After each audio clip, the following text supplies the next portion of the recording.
Fala pessoal, estamos começando hoje mais um podcast. Eu tô aqui com uma convidada, como eu falei pra vocês nos stories, mais do que especial. Ela é assim, eu brinquei com ela aqui que ela é multifaceta, mas tudo que ela faz com perfeccionismo. A Mari Mesquita, que é barista, empreendedora, consultora, ela participa de campeonatos, ela julga nesses campeonatos também. Então, olha o repertório que essa convidada de hoje tem para oferecer pra gente.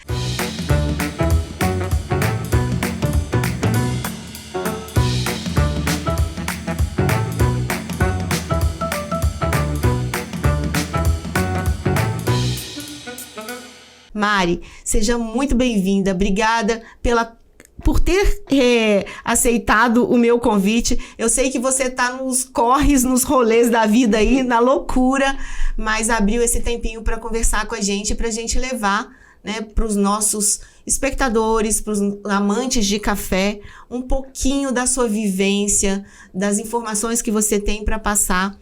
E a Mari, ela é manauara. E outro dia eu entrevistei uma convidada aqui também de Manaus. Olha que legal. Sério? Não é tão comum, né? A gente encontrar, assim, repetido na sequência. E eu achei fundamental. A gente até conversou sobre algumas comidas lá da região, sabe? Foi muito interessante, porque eu não conheço Manaus. Mas Manaus tem lugares incríveis para se passear. Muito legal. Eu sempre falo que o melhor pareamento sensorial com café é uma coisa chamada pupunha, que não é o palmito, é o fruto dessa planta, assim. É muito, muito bom. É um umami perfeito com café. Que legal. Você é fã de café ou de comidas, ou só de um ambiente divertido, por favor, vá para Manaus. Manaus é muito bom. Legal demais. Mas você ama Brasília? Eu amo Brasília. Eu sempre falo que você tem mais de 25 anos. Você não tem que sustentar filho, nem tem que sustentar seus pais. Você mora na cidade que você quer. É verdade. Eu realmente escolhi Brasília, assim. Eu não me considero uma pessoa tão... Eu não me importo muito de mudar de ideia, a verdade é essa. Então, assim, se eu quiser me mudar de Brasília e ficar bem tranquila em qualquer outra cidade, pra mim tá tudo certo. Mas não aconteceu. E daí, sempre que eu viajo e volto, quando eu passo pelo buraco do Tatu ali, que eu chego na Asa Norte, eu falo assim, pra que eu vou pra qualquer outro lugar? Aqui tem tudo que eu preciso. Quando a gente chega, a gente recebe um abraço da cidade, né? Ela é diferente de tudo mesmo. Eu gosto muito. Minha mãe é brasiliense. Minha família tem uma vinculação bastante... Eu ia falar bastante antiga, mas Brasília não tem nem 100 anos, né? Mas... Bom, uma vinculação muito, muito séria com a cidade, especialmente com a UNB. E eu já tinha morado aqui quando era adolescente, por causa do doutorado da minha mãe, e daí eu voltei para fazer a minha faculdade. E aí fiquei desde então, e foi isso. Que legal, muito bom. Antes de você se apresentar, né, falar um pouquinho de você, eu quero saber sobre esse café que você trouxe pra gente. Hoje nós não fizemos o café aqui. Ela já chegou, gente, com o café pronto. Olha que delícia. Cara, eu sou muito trapaceira, na verdade. Porque esse café, ele foi feito num dos métodos que eu mais gosto. Num método que enche, assim, meu olho de alegria quando eu acordo de manhã. E é esse método que eu vou preparar. E ele, pra mim, representa, assim, o futuro do café. Ele é o método de preparo de café, pra mim. Cafeteira elétrica. Eu dei um play numa máquina, sério, que é o moedor. Mari? Sério. Eu dei um play no moedor e o moedor moeu pra mim do jeito que eu queria. E daí eu escaldei o filtro, eu dei um play novamente numa máquina e a máquina fez esse café pra gente. Que tudo isso, porque a gente escuta muitos métodos assim, né? Eu gosto do V60, eu gosto do Aeropress. Não, eu gosto de tudo, eu acho mas, tudo assim, muito legal. Achei legal, porque já é diferente, entendeu? Cara, eu acredito muito na cafeteira elétrica. É porque, assim, eu acho que a gente tem que entender o barismo, qualquer trabalho que seja um desenvolvimento profissional em relação ao café, como uma carreira a longo prazo. E a gente tem que entender, então, o que a gente precisa ter de habilidade para essa carreira a longo prazo. Técnica de preparo é fundamental quando você é barista. Mas o entendimento da construção da receita pela parte mais técnica da extração, é isso que você tem que ter. Então, você tem que saber como balizar aquela coisa ali. Como coreografar, mesmo que você não seja dançarina. E eu danço muito mal. Apesar de gostar muito, eu danço muito, muito, muito mal. A cafeteira elétrica, a mão dela não treme, ela não se distrai, ela não olha o telefone, ela é muito mais presente do que eu. Aí eu deixo toda a minha piração de métodos filtrados, que são mais manuais e art and craft possível, para campeonato. Entendi. E eu gosto de cafeteria elétrica, ainda mais assim, ó, com esse tempo que tá fazendo em Brasília, que é só uma questão de um play ali. E aí, esse café, que é o que eu falo que é o que a gente tem que saber mais, esse é um dos cafés que eu mais gosto. Ele é um lote de catuai amarelo natural, que significa que o fruto dele, quando matura, fica amarelinho, e que ele seca dentro da própria cereja dele.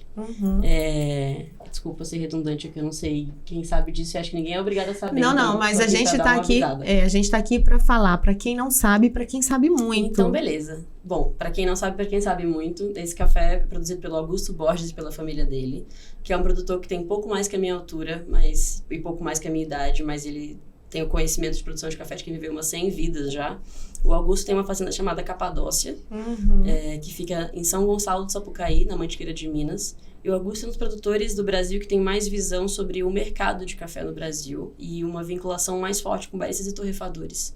O Augusto sempre inventa uma porcentagem, fala que assim, 90% do café é relacionamento. Então ele é um ótimo produtor e ele é uma ótima pessoa para você ter por perto, porque ele ensina demais. Esse café do Augusto, que além de tudo é um grande fã de Pink Floyd, esse café do Augusto... Adoro também, eu sou. Ele é uma pessoa muito massa. Eu assim. amo.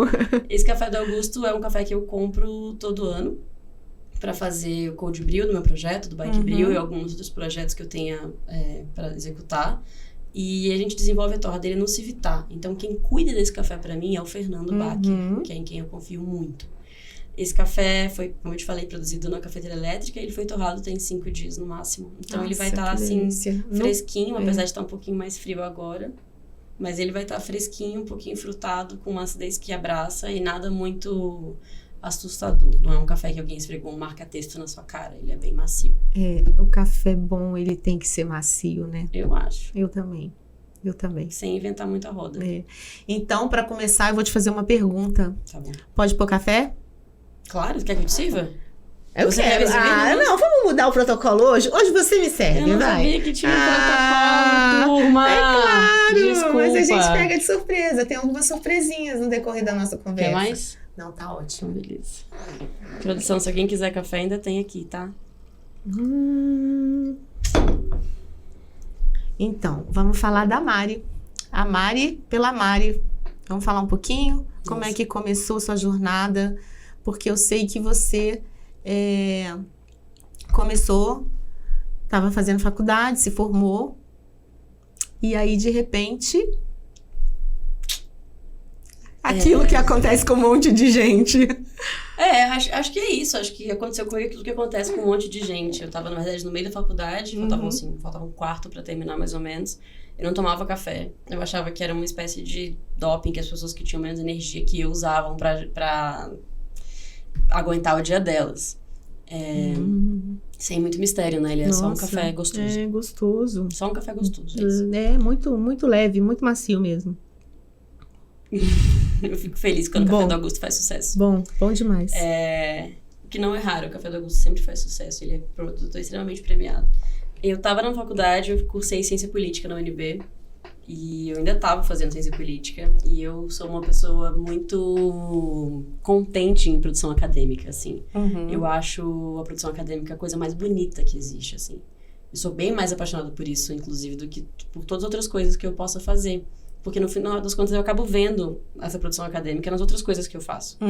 Mas eu tava ali, tava meio no marasmo. A Brasil deu uma mudada bem forte de política na época. Eu trabalhava com isso.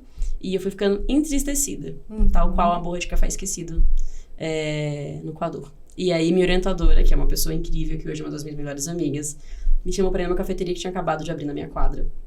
E daí eu entrei na cafeteria, achei a cafeteria meio fria, assim. As pessoas vieram na mesa e, apesar de serem extremamente simpáticas, falaram 1 milhão de palavras que eu não tinha ideia do que eram e achei assustadoras. Mas elas eram extremamente corteses, elas estavam muito entusiasmadas em falar aquilo ali. E minha orientadora pediu um café que era um método estranho, que parecia uma seringa de plástico que espremia um café de dentro do negócio. Eu pedi um chocolate quente, achei seguro, e um pudim. Tranquila, uma quantidade de açúcar bem boa ali, tava ótimo. E a minha orientadora começou a me cobrar e falando assim, puxa, mas você não rende em casa. Você não rende na UNB, que você faz 35 projetos. Por que você não vem trabalhar na cafeteria? Traz seu computador, fica aí, escreve seus artigos. E eu fiquei, bom, tudo bem. E aí eu comecei a ir para aquela cafeteria todos os dias.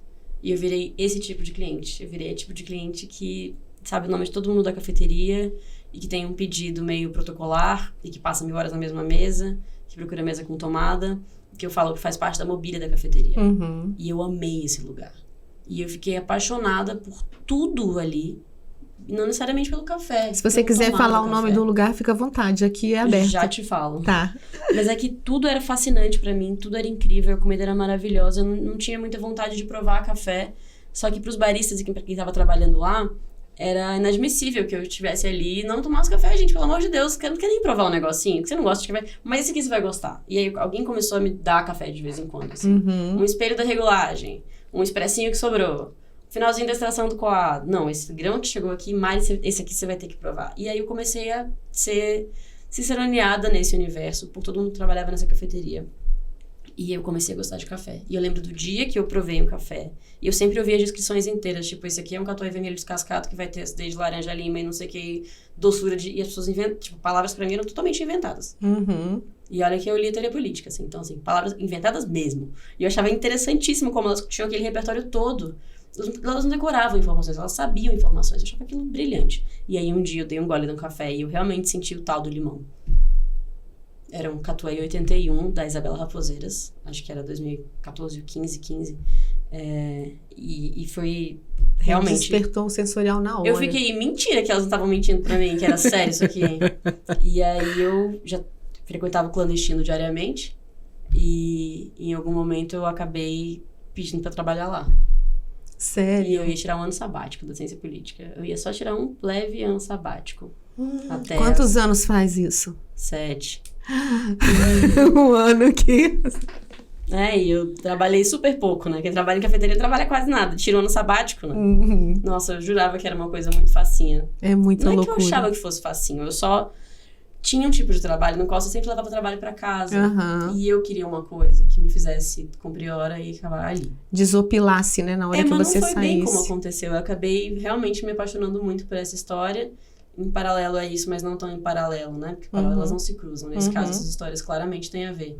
Eu comecei a namorar com um cara que trabalhava com café e me apaixonei pelo café junto da paixão por ele, assim.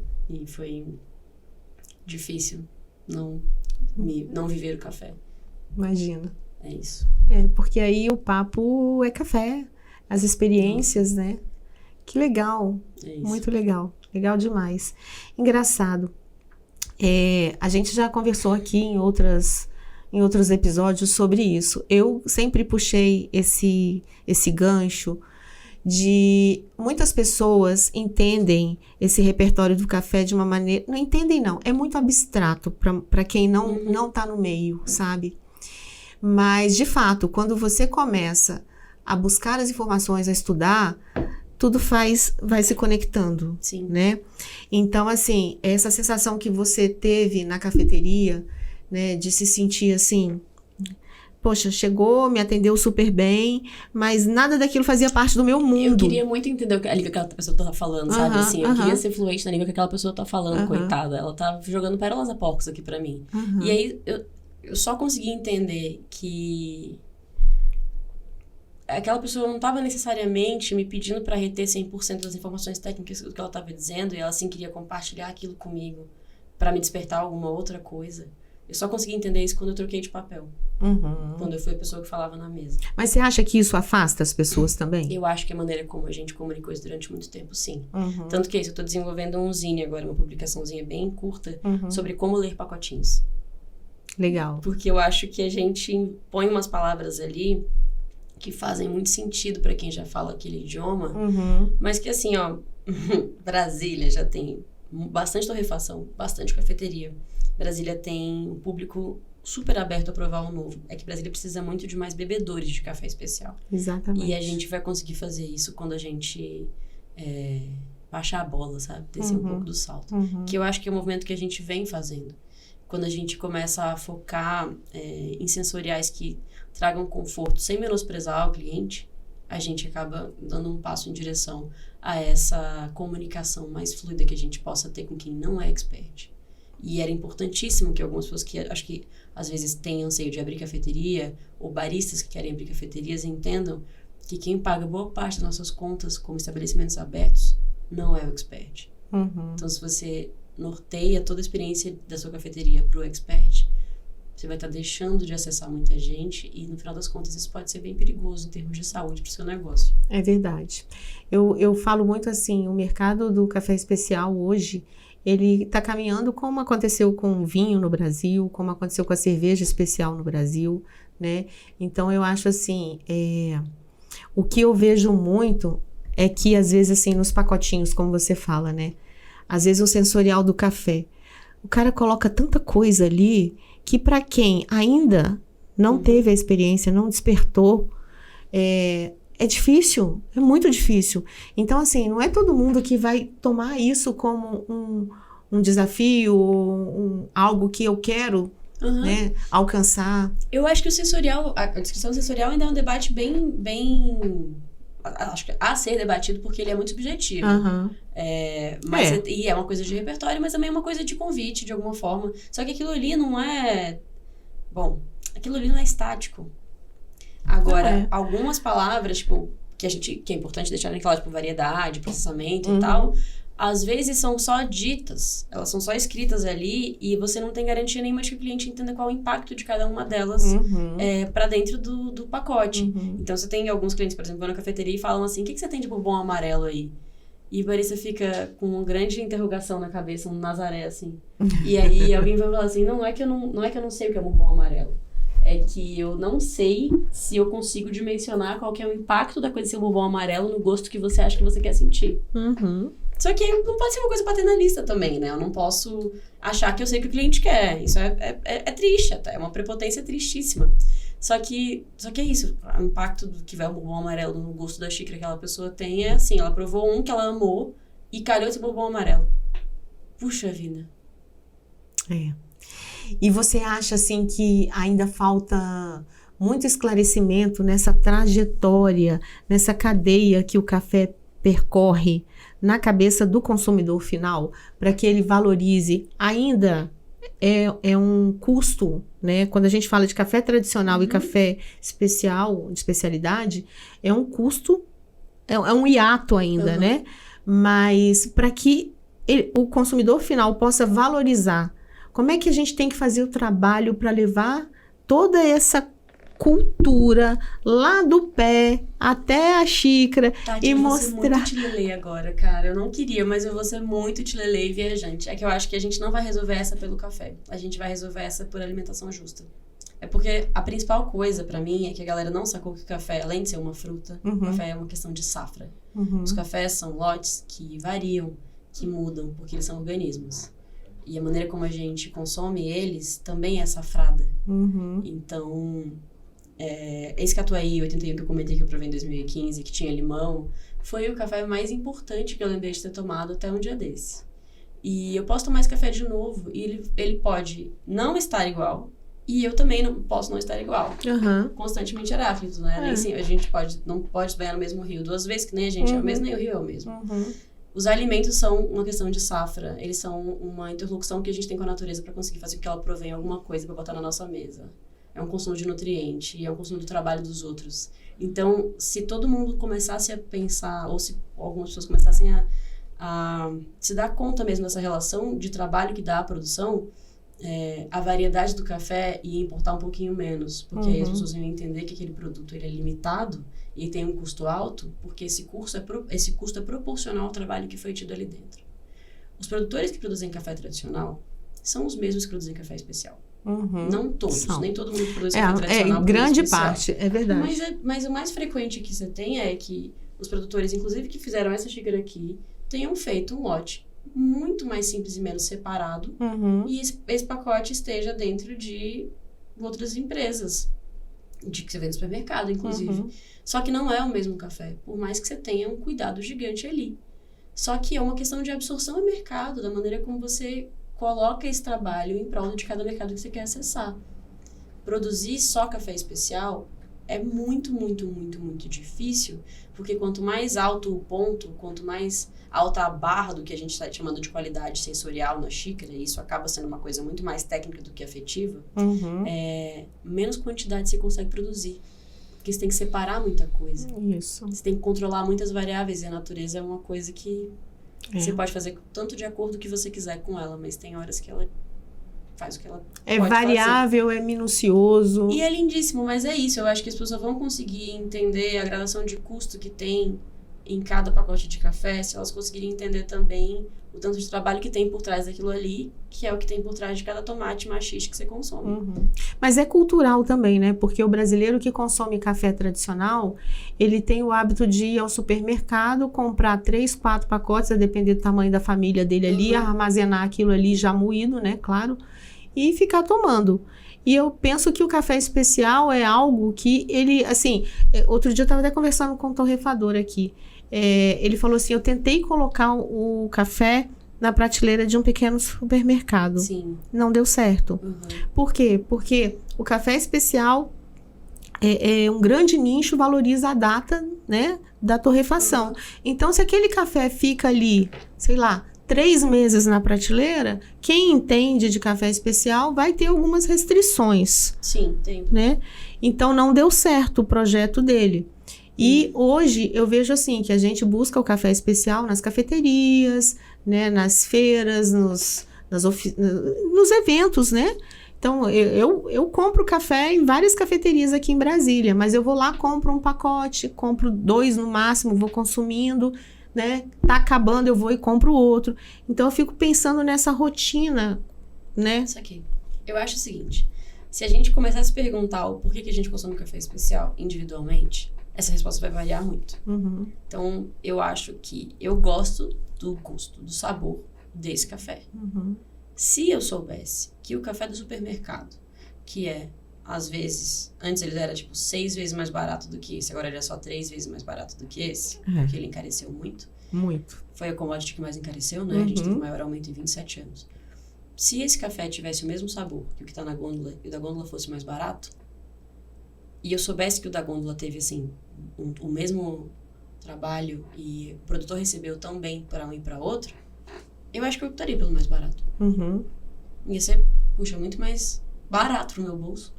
E eu ia saber de onde veio, eu ia ter uma noção daquele rastreio, eu ia saber que a pessoa que tá ali foi bem remunerada. Eu me sentiria confortável com essa escolha, sabe? Talvez eu tivesse um downgrade sensorial, assim, eu ia provar um café menos complexo e interessante e não sei o que lá, mas é só café também, né? Lidaria com isso. Tem gente que compra café pelo quão expressivo é o sabor daquilo ali, o quão distinto aquilo é. São pessoas que procuram, por exemplo, dois dígitozinhos que a gente chama de pontuação. São pessoas que às vezes acham que vai ter lá um 0 a 100 e quanto mais alto melhor, e compram por causa dessa pontuação. E tem pessoas que compram pelo vínculo que elas têm com o ambiente que elas estão comprando. Então, no supermercado hoje em dia, você tem opções incríveis de café gourmet. Porque você tem uma gradação de qualidade que está, assim, abaixo do café especial. Mas você tem selos que a indústria produz, e a indústria é muito boa nisso, inclusive, que são o extra forte tradicional, o café superior e o café gourmet. O café gourmet, que está no supermercado, e o café extra forte ou tradicional, eles têm uma diferença de sabor tremenda. E uma diferença de preço não tão expressiva. O café especial, se ele for para o supermercado agora, ele ganha um selo de gourmet. E nem por isso ele é menos bom. Porque são escalas distintas, mas o café especial está contemplado dentro disso aí. Porque essa escala, ela é uma escala de pontuação de sensorial. Escala de pureza, então tem pouco defeito, tem um sabor gostosinho e tal. Mas ela não está falando sobre todas as outras coisas que são sociais e ambientais que estão aqui dentro. Que são o motivo pelo qual muita gente compra. Porque você só consegue ter acesso a essa narrativa, veridicamente, se você estiver num ambiente em que você está vendo um torrefador ou um barista que vai funcionar como um interlocutor entre você, consumidora, e a produtora. Eu penso isso. Quando eu tomo um café, claro, o que vai me fazer gostar do café é o que eu vou sentir dele na minha boca. Mas o cenário, né, onde eu vou estar tomando esse café muitas vezes, e o link com a história de onde veio esse café Uhum. vai me fazer muitas vezes me apaixonar mais. Total. Então, quando eu pego lá no Civital o café do seu Ari, eu adoro, né? Uhum. Então, assim, vou lá na história do produtor e tal. Isso é importante. É esse que é o valor. Você tem que entrevistar o seu Ari. Ele vai gostar muito de você. Pois é. Ele é gente boa demais. Eu curto pra caramba o café dele. Eu vou lá e Também, eu já competi com o café dele. inclusive. Já? Já. Ai, em qual? Você lembra? Competi no Coffee Good Spirits, que é um campeonato de coquetéis com café. Uhum. Você escolhe um café e faz um drink com ele. Na verdade, você faz 2. Mas aí eu escolhi um café pra cada drink, assim. Mari, vamos lá, já que você comentou. Quando você vai fazer um drink autoral, né? Um drink... Ok. Como é que você escolhe os ingredientes que você vai usar? Assim, tem alguma coisa que já fica ali na sua cabeça? Eu preciso pensar em colocar Entendi. isso aqui e tal. Como é que é? Nesse momento eu tenho 2 formas de fazer, que inclusive estão em execução, porque o campeonato deve acontecer em agosto. Exatamente. Então já tá bem perto Aham. pro nosso cronograma, assim. Tem coquetéis que eu começo pela mesa de prova. Então eu tô provando um café e eu vou dissecando as notas dele. E aí eu penso que ele teria potencial para um drink, daí eu construo os outros ingredientes com base no que ele tá mostrando no cupping, que é um espaço de degustação do café que a gente usa para avaliar o café. Uhum. E tem outros que eu escolho pela o que a gente chama de bebida espirituosa, ou destilado base, ou spirit, que vai ser ali rum, cachaça, vodka, o que você escolher. Como eu também trabalho provando essas coisas, eu desenvolvo esses produtos, eu gosto muito dessa parte também, porque afinal o sensorial é o mesmo. Tem uns que eu procuro um café para poder parear com eles. Legal. Então, por exemplo, agora eu tô trabalhando com um destilado chamado Moonshine, que é um destilado de cevada bem básico, mas ele foi feito, por exemplo, durante muito tempo nos Estados Unidos, quando era proibido produzir e vender bebida alcoólica. As pessoas faziam esses Moonshines, essas bebidas, à luz da lua, porque era proibido. Então, se faziam de maneira super clandestina. E desenvolveram técnicas de destilação super arrojadas, que no Brasil a gente tem uma palavra incrível para isso que nenhuma outra língua tem, que é gambiarra. Uhum. E fizeram um sensorial incrível a partir desse destilado, que hoje essas técnicas foram aperfeiçoadas e padronizadas e agora é um destilado, além de tudo, muito, muito bem feito. E eu achei um moonshine defumado, feito no Brasil, que me interessou demais. E aí eu tô, há uns meses, procurando construir esse coquetel com esse destilado, que não fique parecendo que o meu café que vai dentro dele teve problema de torra. Porque defumado é defeito pra gente. E defumado tem a ver com a torra que tem algum problema. Se eu coloco um café que tá muito bom dentro de um coquetel que tenha um destilado, que o sensorial é defumado, as pessoas que estão provando podem confundir. Então eu quero muito achar um clique pra poder juntar os dois, uma gambiarra ali, uma liga, uma fitinha de pão, sabe? Pra juntar os dois de maneira que fique harmônico e não pareça um problema. Então tem Isso é desafiador, né? Ah, assim. eu gosto muito. Se não vou fazer assim, eu prefiro nem fazer. Uhum. Se for fazer a caipirinha com café, eu prefiro nem fazer. De verdade. Então tem isso. Tem coquetéis que eu escolho os ingredientes pela mesa de cupping. Tem ingredientes que eu provo, às vezes, fazendo qualquer outra coisa na feira ou visitando alguém, outra cidade. Eu acabo viajando bastante por causa do meu trabalho. E eu fico pensando que eles me lembram um café. E tem destilados que me fazem pensar em alguma coisa que tenha ou não café. Você é de Manaus, você já pensou em usar algum elemento da floresta amazônica? Eu sempre uso. Você sempre usa? Sim. Fala Inclusive, pra mim. Falo, claro. Esse café do seu Ari, por exemplo, que eu usei, ele era um café que tinha um sensorial. Cara, eu acho sensacional. Eu tava falando aqui outro dia que eu tenho uma prima que ela abandonou tudo aqui em Brasília e foi pra Amazônia. Ah, bom pra ela. Amazônia é ótimo. Cara, ela é incrível, assim, o tanto que foi um desapego, assim, porque ela era uma pessoa, assim, meio urbana, sabe? Entendi. E aí ela foi pra lá, e aí ela começou a namorar um índio lá, e se apaixonou, e começou a fazer uns projetos, e hoje ela tá lá na Chapada, e tá, assim, dando cursos, e tá vivendo, assim, feliz da vida. Essa chapada aqui é nossa? É, Chapada dos Veadeiros. Ah, que bom. Tá em São Jorge. Ah, então é E de assim, boa ela ser urbanoide, porque a Chapada do São Jorge ainda tem umas coisinhas.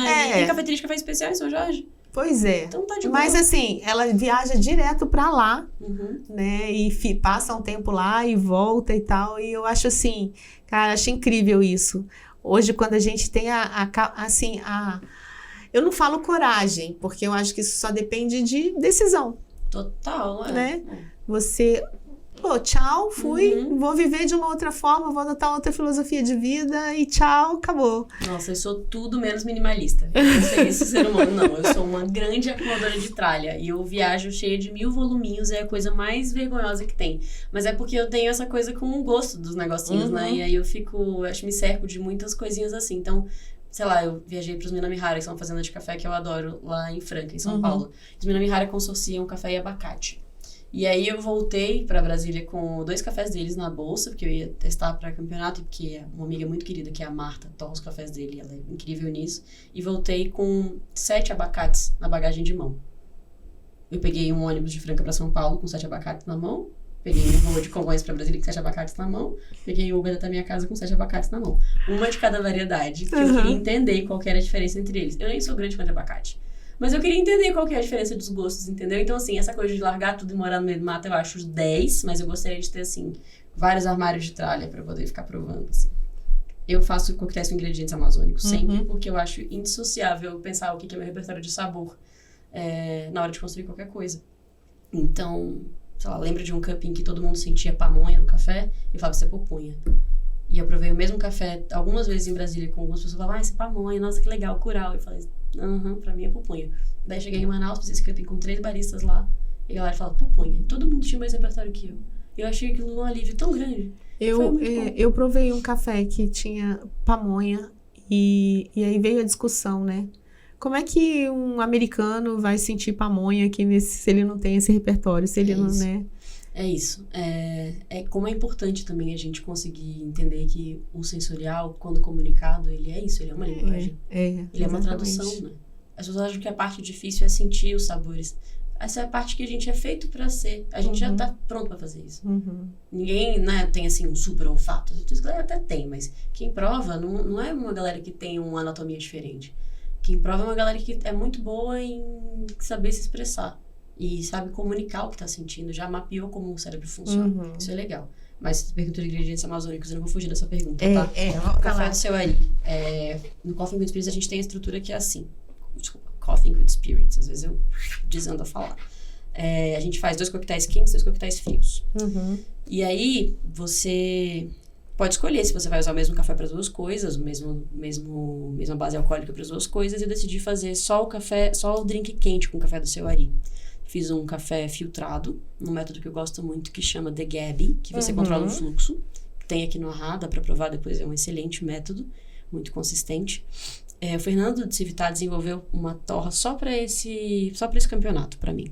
Legal. E a gente usou o café do seu Ari do jeito que era pra ele aparecer. Ele era a grande estrela. Só que eu precisava que ele tivesse contato com os outros elementos que eu tava colocando ali, porque afinal não é um café coado, é um drink, né? Então ele é um drink que a gente chama de hot toddy, que é um coquetel quente, um café coado, e eu temperei ele com o mel e o resíduo da produção desse mel, com uma cachaça produzida no Rio Grande do Sul, em Ivoti, uma cachaça da Weber House, e envelhecida numa madeira brasileira chamada Canela Sassafrás, que tem um sensorial que lembra muito especiarias, é muito doce. Além disso, eu usei eu usei um perfume de lavanda e cumaru nele. Cumaru é uma fava tonka da Amazônia. E eu acho que eu usei um pouco de ácido málico também, que ressaltava a acidez málica que o café do seu Ari tinha. E esse mel, é um mel de uma abelha nativa do Brasil chamada Jupará. É uma abelha que só dá na Amazônia. E depois de trabalhar com esse mel durante um tempo, eu descobri que era a colmeia de abelha que tinha na casa da minha bisavó. Era igual. Minha avó me contou. E você tá falando ali, ó, e o Carlos tá ali assim, ó, porque ele é dessa área aí, tá? Você é de Belém? Conheço. Você é de... Sou do Pará. De onde você é? 80 quilômetros de Belém. E de onde você é? Qual o nome da cidade? Castanhal. Castanhal? Muito bem. E você tá falando aí, ele tá assim, ó. Com café no final da tarde. Pupunha, rapaz. Esqueça a pamonha. Esqueça tudo. Mas a gente tem a concepção aqui que pupunha é palmito, né? Não, e não deixa de ser. Beleza. Mas eu acho que, assim como tem uma galera que fica achando que a gente exporta o melhor café do Brasil, e a gente deixa, tipo assim, é isso, não, vamos Mano, seria ótimo a gente criar esse mito de que a gente exporta o melhor café do Brasil e o café não fica aqui. Eu acho que aqui a Amazônia, que a gente fez isso com a pupunha. Deixa eles acharem que é um palmito. Vamos ficar com fruta. Deixa eles acharem que é um palmito. Não, totel. O palmito é a melhor parte. E a gente tá lá, ó, colocando sal na pupunha cozida pelo menos 300 anos. É verdade. Isso. E daí esse mel é um mel que tem uma quantidade de água muito grande. Então, para ele ser estável e não fermentar e poder ser comercializado, os produtores da cooperativa de onde vem esse mel, eles drenam esse mel, centrifugam e concentram ele para tirar um pouco da água. Uhum. E essa água fica parecendo um vinagre depois. E eu provei por causa de um projeto que eu estava fazendo uma curadoria de ingredientes. Me apresentaram não o mel, só o resíduo dele. Então, o mel em si, ele é muito, muito doce. E a água dele é uma água, né, um pouco viscosa, que parece um vinagrinho bem delicado. Só que a acidez dessa água, do mel, era exatamente o mesmo tipo de acidez que o café do seu Ari. Caramba! Aham! E daí, quando você faz um drink, você geralmente coloca uma coisa doce e uma coisa ácida. Tipo caipirinha, cachaça, o açúcar e limão. Né? Nesse drink a gente tinha a cachaça, o café, o mel, que era o sensorial de doçura que o café do seu Ari tinha, e a água do mel, que era o sensorial de acidez que o café do seu Ari tinha. Então, ele funcionou muito bem. Que inédito, cara. Foi legal, foi inédito. Por isso que eu tô tão preocupada com esse ano, já que eu já gastei todas as minhas boas ideias. Não vou conseguir fazer nada de novo interessante a esse ponto, mas tudo bem. E onde que você treina? Eu treino no Civitar. No Civitar? Que é, assim, que é totalmente... Puxa, um grande ganho, assim, ter essa estrutura. E eu tenho um técnico que é a melhor pessoa que podia me treinar de todas e que me dá um apoio tanto no Civitar quanto na Morada Mineira, que é o Daniel. Não sei se você já entrevistou o Daniel, sim, mas... Já, Daniel, o podcast dele já tá no ar. Ele é o brabo. O Daniel Viana é um barista com quem eu toco alguns projetos. A gente tem algumas coisas para lançar até o final do ano. Ele é um grande parceiro, ele é um grande amigo e ele é o melhor técnico que eu podia ter. Eu não vou nem ficar falando, porque eu já elogiei o Daniel para várias pessoas aqui no podcast. Eu achei o Daniel, assim, um cara muito simples, e traz, assim, uma bagagem gigantesca, né? Ele é receptivo. E, assim, cara, a entrevista com ele, eu acho que uma hora eu vou retomar, porque acho que o bate-papo foi até curto. Entendi. Porque depois tanta gente passou aqui falando dele, sabe? E, assim, ele agora acompanhou, né, o Kelvin. Foi treinador e a do Kelvin Ju, e da Ju também. lá em São Paulo. Eu tava lá com eles. Você tava, né? Tava lá. Ah, pois é. Foi emocionante, né? Foi emocionante porque eu acho que pro Daniel também foi bem... Claro, que a Kelvin e a Ju mandaram super bem, esse mérito todo deles. Mas achei impressionante ver o Daniel se entendendo como treinador. Isso foi muito bonito. Que foi, acho que o quarto ou quinto... Eu, o Marcondes, o Ju e o Kelvin. Então foi o Marcondes aqui de Brasília? Isso. O Marcondes veio aqui também. Ele é muito gente boa. E acho que o Daniel, agora que ele tá assim, nesse quarto treinamento de alguém, ele se entendeu como um coach de um jeito que... Acho que agora o Daniel entendeu que ele não tá fazendo isso porque ele é brother da gente. O Daniel entendeu que ele tá fazendo isso porque ele tem muito, muito, muito pra agregar. Então, antes, o que acontecia? Eu e o Daniel, a gente competia na mesma categoria. Um contra o outro. Vocês competiram... teve um campeonato... Eu não sei se foi de drink, que tava você e mais alguém aqui de Brasília, né? O Daniel? Eram 3 pessoas. Então. Esse que foram 3 pessoas de Brasília foi um que a gente chama de Brewers Cup, que é um campeonato de filtrado. Do filtrado. Que nesse, infelizmente, eu não posso usar a cafeteira elétrica. A gente é avaliado pelo tanto que a gente faz isso. E nesse, o Daniel era juiz. O Daniel não tava treinando ninguém. Ele era juiz, mas competimos aqui de Brasília. Eu, o Guilherme Casimiro, do 002, o Marcondes da Corte 27. Foi um campeonato muito legal, em que eu fui pra final. E nesse o Daniel não treinou ninguém. E o Daniel me treinou no Coffee Good Spirits em 2022, eu acho. 2022. E antes desse, em 2019, eu e o Daniel competimos um contra o outro. A gente tinha trocado poucas palavras até então. A gente sabia muito bem quem o outro era profissionalmente. A gente não era amigo. E aí era muito mais barato que a gente dividisse a gasolina. E eu não sei dirigir. Então, eu peguei uma carona com o Daniel até São Lourenço e a gente dividiu um Airbnb, eu, ele e a Ingrid, que hoje é minha grande amiga e a esposa dele. Ela veio aqui no dia. Claro que veio. Veio. E abrilhantou muito seu estúdio, com certeza. Com certeza. Ela tá à frente, né, Da Ristreto. Da Ristreto, né, Café Bar. E a gente fez essa viagem juntos. Aham. Então, a gente nem se conhecia direito, de repente a gente passou 18 horas no mesmo carro. Putz. Foi. E no dia seguinte a gente competiu um contra o outro. E, bom, a gente teve resultados um pouco diferentes e foi uma época complicada pra todo mundo. Mas foi super bonito, eu adorei competir, o Daniel tava super bem também. E aí a gente se encontrou um ano depois, assim, um pouquinho depois, e ele falou assim, cara, só vou competir agora se for de tal jeito e tal. E ele falou, e você? Eu falei, eu tô pronto pra competir, a apresentação tá meio encaminhada e tal. Ele falou, se precisa de qualquer ajuda, conte comigo. Eu falei, eu preciso de ajuda. Tipo, por favor, me ajude. E aí ele foi um dia meio pra ver ali e falar, se precisar que tome seu tempo, que te ajude a dar nota pras coisas. E aí a gente saiu da reunião e eu falei, véi, você me treina, por favor.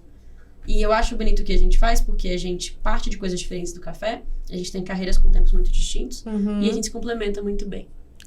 Eu vejo que agora ele tá com um espaço legal lá, né? Que foi o espaço que ele já treinou, pessoal. E eu tô achando o máximo, né? Porque agora ele tá curtindo, assim, publicar dicas, né? E tal. Tá bem legal. Ele tá empolgado. E vale muito a pena. O Daniel é uma pessoa sensacional. Eu acho que as pessoas merecem ver o tanto que o Daniel cria por essa cena há muitos anos. E ele tem uma história bem legal, né? Sim. É o que você falou. Ele tem mais tempo aí de caminhada, né? Tem muita coisa interessante pra falar, assim, pra comparar, né? Como era, como tá. Eu acho bem legal isso. É crucial que a gente, tipo, sei lá, eu tô nessa há 7 anos, o Daniel tá nessa há 14, 15 anos. Tem gente que tá nessa há 3 anos, tem gente que entrou agora. E às vezes a gente tem uma postura um pouco de que acabou de inventar a roda. Só que o acesso a muita informação agora é muito mais rápido. Então as pessoas têm um reforço de que elas inventaram a roda. E aí é muito necessário, às vezes, que você consiga olhar pra quem já aguentou um batidão de cafeteria muito maior do que você aguenta hoje em dia e fale, vamos trocar experiência, vamos trocar informação. Tipo, eu tenho acesso a uns equipamentos e a umas informações que às vezes o Daniel, pela trajetória dele, foi para outro caminho. Então, assim, o Daniel é o AIS do expresso. O Daniel regula o moinho em 3 tiradas de café, o que é muito rápido, tá?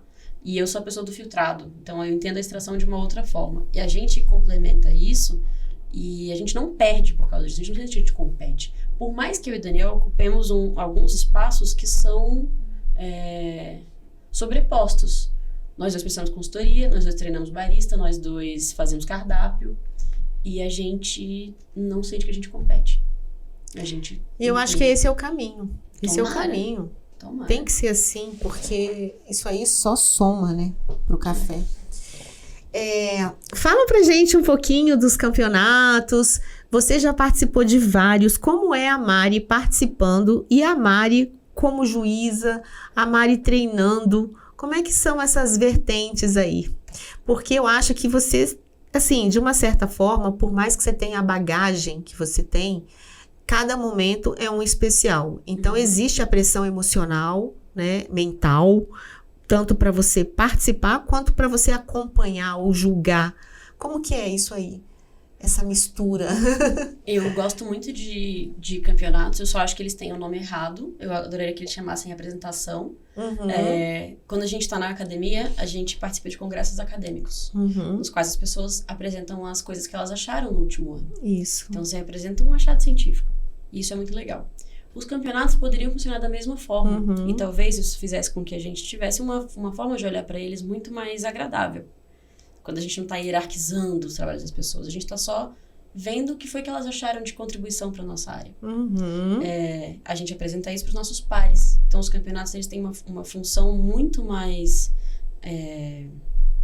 demonstrativa para quem já trabalha na área. Apesar deles serem excelentes de assistir, se você é consumidor final, coffee lover e tal. Mas a gente está falando para os pares. A gente está falando de forma muito técnica para quem também faz café. Essa turma poderia olhar para os campeonatos como formas de apresentação, de aprender com cada um, independente do pódio. Eu olho dessa maneira, mesmo que isso não seja formato. Acho ganhar um negócio lindo, mas eu nunca senti que alguma porta não se abriu para mim por eu não ter ganhado. Então, a Mari competidora é uma Mari muito nervosa. Eu pareço um pincher tremendo quando eu tô quase entrando. E daí, quando eu entro, eu entendo que aquilo é um personagem. Então, o tom de voz que eu sei que eu uso para um campeonato de drinks com café é completamente diferente do tom de voz que eu sei que eu uso num campeonato de filtrados. Porque você tem que encarar o juiz e aquela apresentação como uma simulação de um serviço de cafeteria. E se você, consumidora, vai na cafeteria pra tomar um filtrado que seja o melhor da sua vida, que é isso que o campeonato trata, você precisa que eu tenha uma certa ternura em conduzir essa experiência. Se você vai na cafeteria procurando um drink autoral de café, isso tem muito mais... tem muito mais explosão ligada a isso. Então, é um campeonato no qual eu falo mais rápido, no qual eu sou mais divertida e mais despojada. É um campeonato no qual eu uso sempre a mesma roupa. Eu chamo isso aqui de uniforme e eu acho que escolher roupa é um negócio que eu não tenho muita paciência pra fazer. Então, eu tenho vários desses e é o que eu mais gosto. Então, sua roupa de apresentação? É minha roupa de tudo. Que legal. Que legal, é sua marca.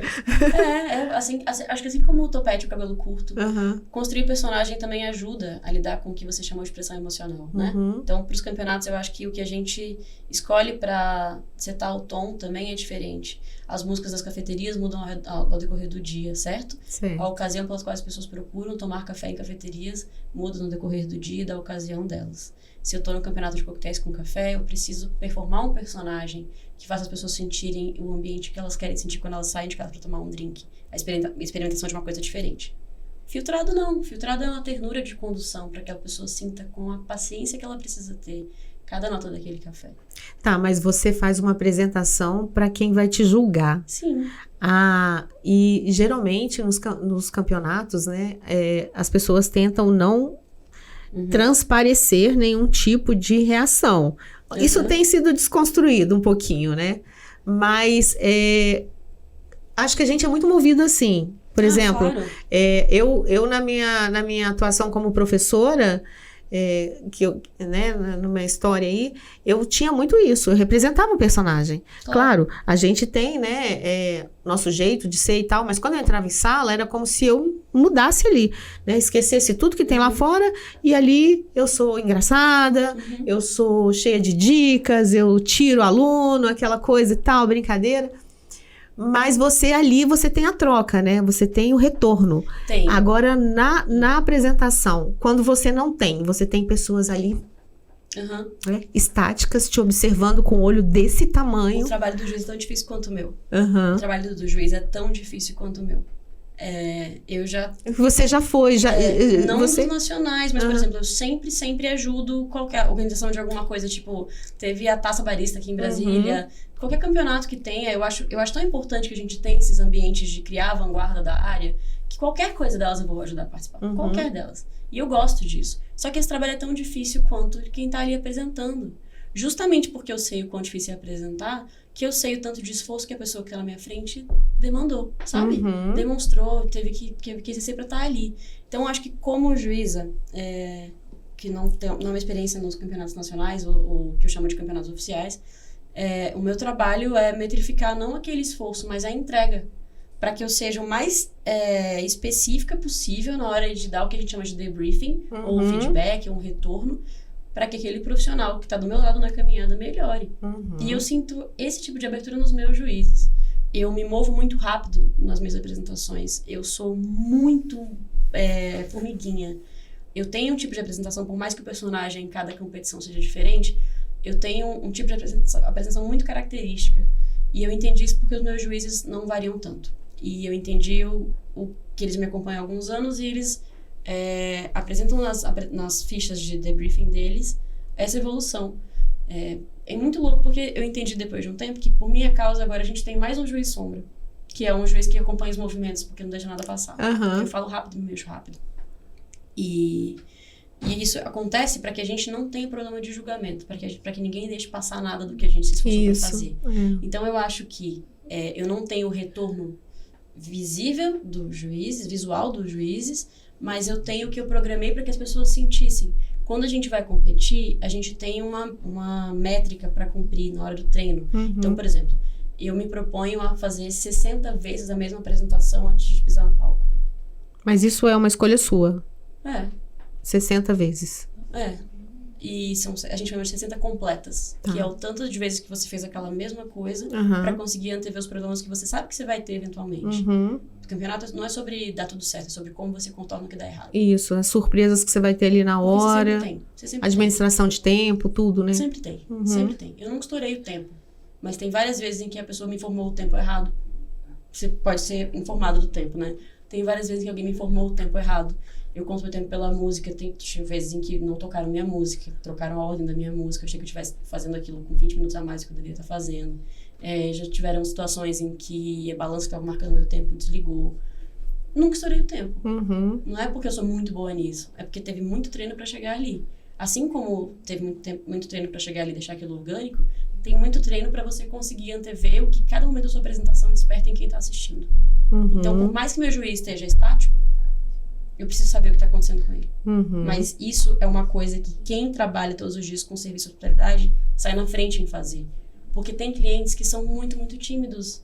E eles vão na cafeteria por algum motivo, e eles gostam ou não do café por algum motivo. E não é pra você ficar stalkeando, olhando o cliente fixamente, mas você precisa começar a ter a leveza de observar e ler ele.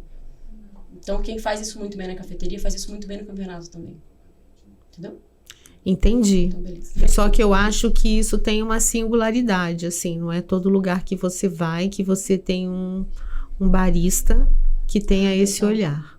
Mas bom, agradeço porque eu acho que você me falou um elogio muito sério. Com certeza. Mas é porque, como eu te falei, eu gosto muito do café, mas a minha vinculação é com essa outra coisa, assim. Eu podia ter trabalhado com cerveja, ou com vinho, ou com farofa, ou com qualquer outra coisa. Isso aqui é um meio, né? Ele tá literalmente no meio da gente. É um meio. Então, se você gosta de café, mas não gosta de ver pessoas tomando café, ou fazer café pros outros, ou entende essa dimensão como serviço, você é um excelente provador de café, mas como barista você tá faltando. Eu já tive um empreendimento de cervejas especiais aqui em Brasília. A gente fundou o primeiro bar com 30 torneiras de chopes especiais aqui em Brasília, na 210 Norte, o I Love Beer Tap House. Você foi lá? Também uma VIT da Três Lobos lá uma vez. Pois é. A gente depois vendeu, né? E posteriormente fecharam o bar. Eu moro na 210, né? Você mora na 210? E eu vivi muitos anos ali. E aí, a gente tinha essa questão de trazer o cliente para o mundo da cerveja especial, trabalhando todas essas questões, a desconstrução, né? O cupping, a provinha ali naquela régua, né? exatamente. Eu trabalho com cerveja também. A harmonização, né? Tudo isso. Então, a gente tinha uma preocupação muito grande, né? Observa esse cliente. Quando esse cliente retornava ali, a gente já sabia o estilo que ele gostava, se era com pouca espuma, com um pouquinho mais, né? Uma cerveja mais cremosa e tal. Então, eu acho que esse cuidado, ele fideliza demais tanto o produto quanto o local e o atendimento. Esse cuidado, ele reforça o laço, ele melhora o produto, de fato, porque você entende exatamente como alguém... Por exemplo, você trabalhava não envasando a cerveja, mas tirando ela do barril e botando ela numa taça. Isso, né? isso. Entendendo como esse serviço, que é uma coisa muito técnica, chega na outra pessoa. Exato. E aí, tem uma antecipação, por exemplo, de carbonatação para cada estilo de cerveja. E tem o que cada consumidor, que é freguês daquele estilo de cerveja, espera que faça ser. E às vezes isso não corre com convergência em relação ao técnico.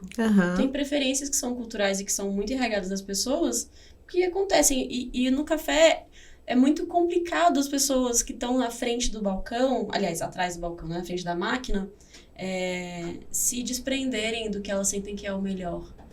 Eu lembro da vez em que tinha um cliente super querido, assim, que ele escolhia o microlote mais especial, mais caro, mais não sei o que lá, pedia 150 ml dele e um adicional de manteiga, e daí ele pegava uma colherzinha e dissolvia a manteiga nesse café, e eu ficava olhando, e das primeiras vezes eu ficava assim, ó.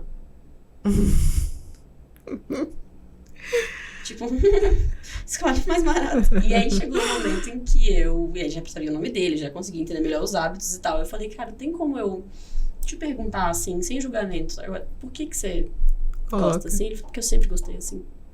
Aí eu falei, entendi. Aí deu mais um tempo, eu falei, cara, eu posso provar seu café? E daí eu provei o café dele com manteiga, eu não gostei, mas eu cheguei ali de tentar criar esse repertório também, esse laço, e fazer aquele cliente, por mais pouco ortodoxo que fosse o pedido dele, se sentir acolhido com o que ele quer. A gente trabalha com restauração, alimentos e bebidas, hospitalidade. Então, assim, não é se desdobrar para o que o cliente acha que é o bom. É uma via de mão dupla, como qualquer relação. Mas tem uma preferência que está construída, que não está machucando ninguém, que não está drenando o atendimento e que não é alguma coisa que é imposta, porque também é muito fácil passar da conta ali, que é só um pedido. Ele não falou assim, faz meu café com manteiga dentro. Ele falou, eu queria o seu café e também o adicional de manteiga. Ele não pediu pra mudar nada no meu cardápio. Eu já tenho aquelas coisas no cardápio, eu já posso fazer aquilo. Então, analisando caso a caso, entendendo de que forma essa relação se constrói, tudo bem. É muito difícil estabelecer uma regra estática para isso, como é muito difícil estabelecer uma regra estática em relação a qual sabor o café vai ter só pelas características do pacotinho. Mas você constrói uma relação ali. Aí, como você falou, né? Existem aqueles profissionais que têm os conceitos, né? A opinião formada sobre tudo, e daí aquela minha verdade, ponto, né? Também. Eu acho que é até confortável eu falar isso, porque eu não tô na frente da cafeteria todo o tempo e eu sei o quão exaustivo é aquele trabalho. Mas você dá consultoria em cafeteria, não dá? Sim. E você, claro, então você tem uma vivência e percebe muita coisa ali, você capta muita coisa ali. Eu presto consultoria de treinamento de barista, de treinamento de salão, né? Seja como vender o café ou como fazê-lo, são coisas técnicas bem distintas, mas eu não tô fazendo 70 cafés por dia mais. Então, eu tenho a minha experiência, eu tenho as coisas que eu priorizo na hora de montar uma experiência para o cliente, uma operação para quem trabalha ali, e sei o quão sacrificante é estar à frente de uma máquina e atender pessoas. E eu sei também que eu tenho uma facilidade pelo meu temperamento, pela minha personalidade, em me apresentar nessa condição. Eu sei que, por exemplo, para pessoas tímidas isso é mais difícil. Para pessoas que não têm acesso ao que eu consumo é mais difícil. Eu sei que tem um monte de características físicas ou não pelas quais as pessoas são lidas que tornam essa lida mais difícil do que ela é para mim. Então eu também não posso pressupor que todo mundo tem essa coisa muito fácil de cliente quer botar manteiga, bote, sabe? Eu só gostaria muito de conseguir que a gente falasse sobre o gosto do cliente sem isso virar um grande problema, sabe? E que baristas, pessoas que estão à frente da máquina, não se sentissem tão donos da verdade, porque já vai chegar um cafezinho diferente do que eles estão acostumados e a gente vai cair desse cavalinho, sabe? Você tem uma veia poética muito grande, sabia? Que chique. Você, de vez em quando, tem umas frases assim que te fazem ter uma poesia. Você sabia disso? Não, eu achei belíssimo. É verdade. Puxa vida. Você tem uma fala firme, mas você tem essa poesia nas coisas que você fala. Muito obrigada, porque, que bom que isso existe, então eu fico muito feliz. Como eu tenho uma fala firme e tenho 1,50 m, eu sempre tenho medo de parecer um Napoleãozinho, sabe? Ou então o cérebro do Pink, o cérebro. Sim. Então, se a fala poética, de alguma maneira, docibiliza essa situação, que alívio, então, né? É verdade. Eu não queria ser uma pessoa desagradável, então que bom que isso rola, assim. E deixa eu te perguntar, quando você vai tomar o seu café, o seu não, um café não feito por você. Ai, gosto. Você avalia esse café ou você relaxa pra ele? Depende muito, mas eu tento... como eu comentei, eu sou casada com um mestre de tosse, na verdade, que foi barista durante muito tempo. Quando eu falei que eu comecei a trabalhar com isso... Hoje eu tava brincando que casal que ama café é um casé. Entendi. Graça. Não é muito engraçado, eu achei boa. As pessoas já inventaram tantos apelidos pra gente, assim. O Marcelo, que é o meu companheiro, Marcelo torra café no Ernesto. Ele foi barista do Objeto Encontrado durante muitos anos. E quando o Marcelo faz café, eu não avalio o café. Porque porque quando é o Marcelo fazendo, eu sei que é um momento hedonista, que é um momento de apreciação daquilo. Quando eu preciso analisar alguma coisa, seja uma extração, seja uma tosse, seja um lote, alguma coisa assim, eu não consigo aproveitar, porque eu tô um pouco ocupada só avaliando. Mas se eu saio de casa pra tomar café, eu não vou ficar avaliando. Você dá uma relaxada, né? Você curte. Eu consigo apreciar o café, mas foi um trabalho de reeducação. Porque teve um momento em que eu não tava ali pra julgar, mas que eu só conseguia provar o café se eu ficasse decupando ele na minha cabeça. E passou um tempo e aí eu acho que eu consegui achar alguns lugares em que eu me sinto muito confortável tomando café em que isso é gostoso pra mim. Então, eu passei o dia em Goiânia ontem, tinha uma reunião lá. E eu cheguei em Goiânia e fui direto pra uma cafeteria que eu adoro, que é o Subverso. A cafeteria tava fritando, cheia de gente. E tem um barista super amigo meu na frente da máquina. O Décio virou pra mim, eu só abri o computador, comecei a trabalhar o que eu precisava. Ele simplesmente fez assim, um expresso na minha frente. E aí ele falou, amiga, eu acho que tem uma desregulada, eu acho que esse café vai estar... provei tem meia hora, mas deve ter mudado e tal, não sei o que lá. Eu falei, amigo, obrigada. Eu só peguei o café e tomei ele. E o café tava esplêndido. Foi o melhor expresso que eu tomei essa semana. Maravilhoso. O expresso tava muito bom. Tava muito bom. Só que ele não tava bom de um jeito previsível. Ele tava bom de um jeito que eu achava em algum momento que o sensorial dele ia desbalancear e ele continuava bom. E se ele não tivesse bom também, estaria tudo certo. Porque foi uma cortesia de um amigo. Ou então foi um momento que eu tava ali... Café como ocasião. Você não tava ali assim, eu vou tomar um café expresso, eu vou... Nada? Não. E tava primoroso, a extração é incrível, o café é muito, muito, muito, muito, muito, muito bom. Quando eu vou numa cafeteria, eu vou pela cafeteria. Lembra de quando que eu te falei que eu passei um ano não gostando de café e indo na cafeteria? É isso, eu vou pela cafeteria, eu vou porque eu gosto do ambiente, eu gosto de entender o que tá acontecendo, ou só de ficar quieta ali. O que é muito raro, que eu nunca fico quieta, né? Mas assim, seria ótimo se eu conseguisse ficar. É muito raro eu sair de casa pra avaliar um café. E eu gosto de dizer isso, porque aí eu me sinto à vontade de poder ir numa cafeteria que não é a que eu frequento e não ter um barista que vai re-regular o moinho porque eu vou estar ali, ou algum outro barista vai estar ali. A gente que trabalha com isso precisa ser lembrado sempre da dificuldade que é controlar todas as variáveis o tempo todo. E a gente precisa passar essa tranquilidade e essa empatia para quem também está ali fazendo café. Porque vários vão ser os momentos em que eu vou fazer um café excelente para um cliente que não conhece nada de café. Aí vai aparecer alguém que tem ali todos os títulos de café em seguida e o café vai estar menos bom do que eu acabei de servir. Cada grão de café tem sensorial. Às vezes eles são estáveis, você pode controlar o que você quiser. Mas acontece. Se eu for medir o trabalho de alguém por causa de um expresso que eu tomei, acabou. Ninguém vai sair vivo dessa. Muito menos eu. Taxar assim é mal. Então, é bad demais. Quando alguém faz um café pra mim, eu só fico muito grata que o café esteja feito, sabe? E eu me sinto muito bem, eu sempre elogio. Se o café não estiver bom, eu vou esperar alguém me perguntar. E eu vou falar, porque eu me sinto confortável pra que a pessoa saiba que eu não tô falando, olha, você fez um café péssimo, que você é péssimo. Cara, esse café não tá legal, talvez seja a temperatura da máquina. O café não tá legal e talvez seja tal coisa. Cara, o café não tá legal, não tem ideia de pra onde ir. Acontece, mas é uma troca. E você prova tanto café durante o dia quando você tá na lida como barista, que é um alívio, cara. Quando vem alguém que também faz isso e não tá tão cansado de paladar quanto você, e consegue só te dar um toque, assim, cara, talvez você tenha que afinar um pouquinho. Se a pessoa te dá essa liberdade... Ou então com ele, né, como você falou, chegou lá e falou assim, cara, o teu café tá ótimo. Ele tava achando que o café não tava bom, né? É isso, assim, e a gente precisa ser mais parça, a gente precisa conseguir frequentar a cafeteria sem deixar outra pessoa nervosa, sabe? Chega a Mari lá, caraca, a Mari chegou. Acho que me acontece pouco, mas eu frequento bastante cafeterias, assim, eu tenho minhas favoritas, as cafeterias que eu vou muito, e é muito louco, porque assim, essas cafeterias, elas acabam sendo as cafeterias que têm tudo muito, muito, muito bom além do café, porque o cuidado não tá só ali, ele é transposto, sabe? E aí torna um ambiente agradável e eu consigo me colocar de novo na condição que foi a que eu sempre quis estar, de alguém que consegue apreciar uma horinha lendo livro na cafeteria, que era o que eu fazia antes, né? Isso é muito bom. Legal demais. Mari, você vai participar do Café Fest.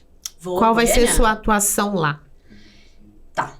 Você vai dar uma palestra? Você vai participar de um círculo de debates? O que você vai fazer lá? No Café Fest eu vou estar com o Civitar, que é a minha principal vinculação, assim. Vou estar ali com o Civitar na sexta-feira e talvez um pedaço do sábado também. A gente vai expor o café e tal, e vai aproveitar para divulgar os nossos cursos que acontecem no começo de maio aqui em Brasília.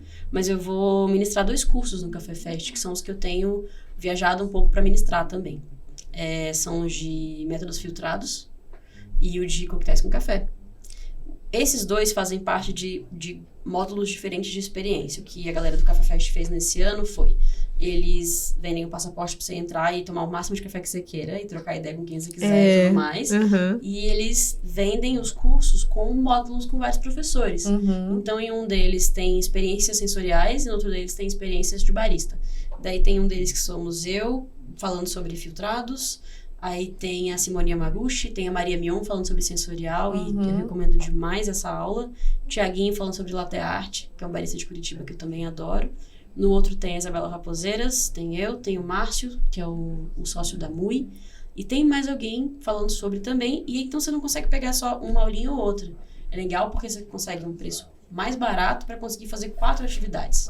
Então eu vou estar ali sábado e domingo fazendo isso e comendo pamonha nos intervalos. Que delícia, hein? É isso. Você já vai pra lá comendo, para no Gerivá. Não, deixa pra comer lá. Cara, eu entendi que eu gosto de um tipo de pamonha que só se faz em Goiânia. Em que o ponto do milho é outro.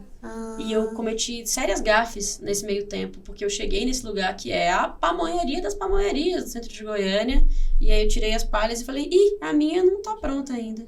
Meus amigos olharam assim... Por quê? Ela não fica moldada? Não, ela tem um pré-moldinho ali, mas ela é mais esparramaditas. E esse é o ápice. Essa é a melhor condição de massa de pamonha que pode acontecer, segundo esses amigos. E eu olhei e eu cometi essa gafe de falar no tom que eu falo geralmente, que é alto, né? E a minha não tá pronta ainda. Eles... E eu... mas é só milho, tipo, não tem mais nada. Na Amazônia você não tem essas coisas. Tipo, a gente constrói as coisas com acidez e frescor. Então, nada tem um ingrediente só. E pamonha é um ingrediente só. E eu falava, gente, mas é só o milho? E eles falavam, Mariana, só o milho é muita coisa. E aí eu entendi, comendo aquela uma pamonha, que só o milho é suficiente. Aquele ponto é o ponto perfeito. E aí, por causa disso, eu não consigo mais... Eu não tô mais afim, na verdade, de gastar a ficha da pamonha com pamonhas que não sejam a pamonha. Aquela pamonha compactada, né? Então. Eu gosto daquela pamonha de Goiânia. Depois você me dá lá o bizu do... Frutos da terra. Eu vou lá, porque eu vou estar lá, vou lá comer. Frutos da terra. Fala pra mim, eu queria muito a sua opinião sobre a importância da SIC. Ok. A importância da Semana Internacional do Café. Eu acho que a Semana Internacional do Café, ela coroa eventos que acontecem ao redor do Brasil durante o resto do ano. E ela é um momento voltada especialmente... Eu tenho encarado assim com o tempo que ela é a maior feira de café da América Latina. Ela já recebeu grandes eventos como, por exemplo, os campeonatos mundiais de barismo. E ela tem um campeonato que acontece dentro dela que é de produção. Então, chama Coffee of the Year, que é o único campeonato de lotes de café, de qualidade de café, que tem participação popular como parte dos votos. Assim que é um ambiente de negócios muito bom, de contatos muito bons, mas eu encaro assim como uma feira que deveria ser muito, muito profissional. A Natália Camolesi, que é a pessoa que hoje faz a curadoria da SIC, calçando os chinelos de Mariana Proença, grande ídola e minha amiga, eu acho que a SIC precisa ser um ambiente muito, muito profissional, voltado para capacitações e espaços de negócio que sejam para profissionais. Já que a gente acabou tendo, a partir do ano passado, um outro evento que cumpre muito a função de apresentar o café especial para o consumidor final, que é o São Paulo Coffee Festival, que é um festival que acontece em outras cidades do mundo também, e na América Latina o hub é São Paulo. Vai ter agora, né? Vai ser em junho, é um grande evento, não deixem de ir. Eu acho que nesse você tem uma chance de conversar muito mais com o consumidor final, porque a SIC é um galpão muito grande, que vai ter de trator a torrador de amostra, vai ter de colheitadeira a microlote fermentado. Então, é ali que a cadeia inteira se une e você já consegue planejar algumas coisas para o seu próximo ano. Então, é muito bom para você ter contato com produtores, é muito bom para você ter contato com cooperativas, é ótimo para provar café, porque o que a gente faz quando a gente vai comprar café? A gente viaja para todos os lugares que tem o café que a gente quer, a gente faz contato com produtores, ou a gente pede as amostras aqui. Assim que é um ambiente em que você consegue reconectar, você consegue ver todo mundo no mesmo lugar, é um grande hub. Mas eu acho que, para consumidor final, que eu imagino que seja parte do nosso público, um outro ambiente incrível que é feito para consumidores finais é o São Paulo Coffee Festival. Eu acho a SIC incrível e eu acho que se a pessoa tem a oportunidade que ela vá para a SIC, que é muito, muito boa, mas ela é inegavelmente feita para profissionais do ramo. E falando de SIC e de outros eventos que tem no Brasil, você acha que o barista brasileiro, ele tem se destacado no mercado internacional, inclusive? Eu acho. Eu acho que não nos moldes que eu me sinto representada por.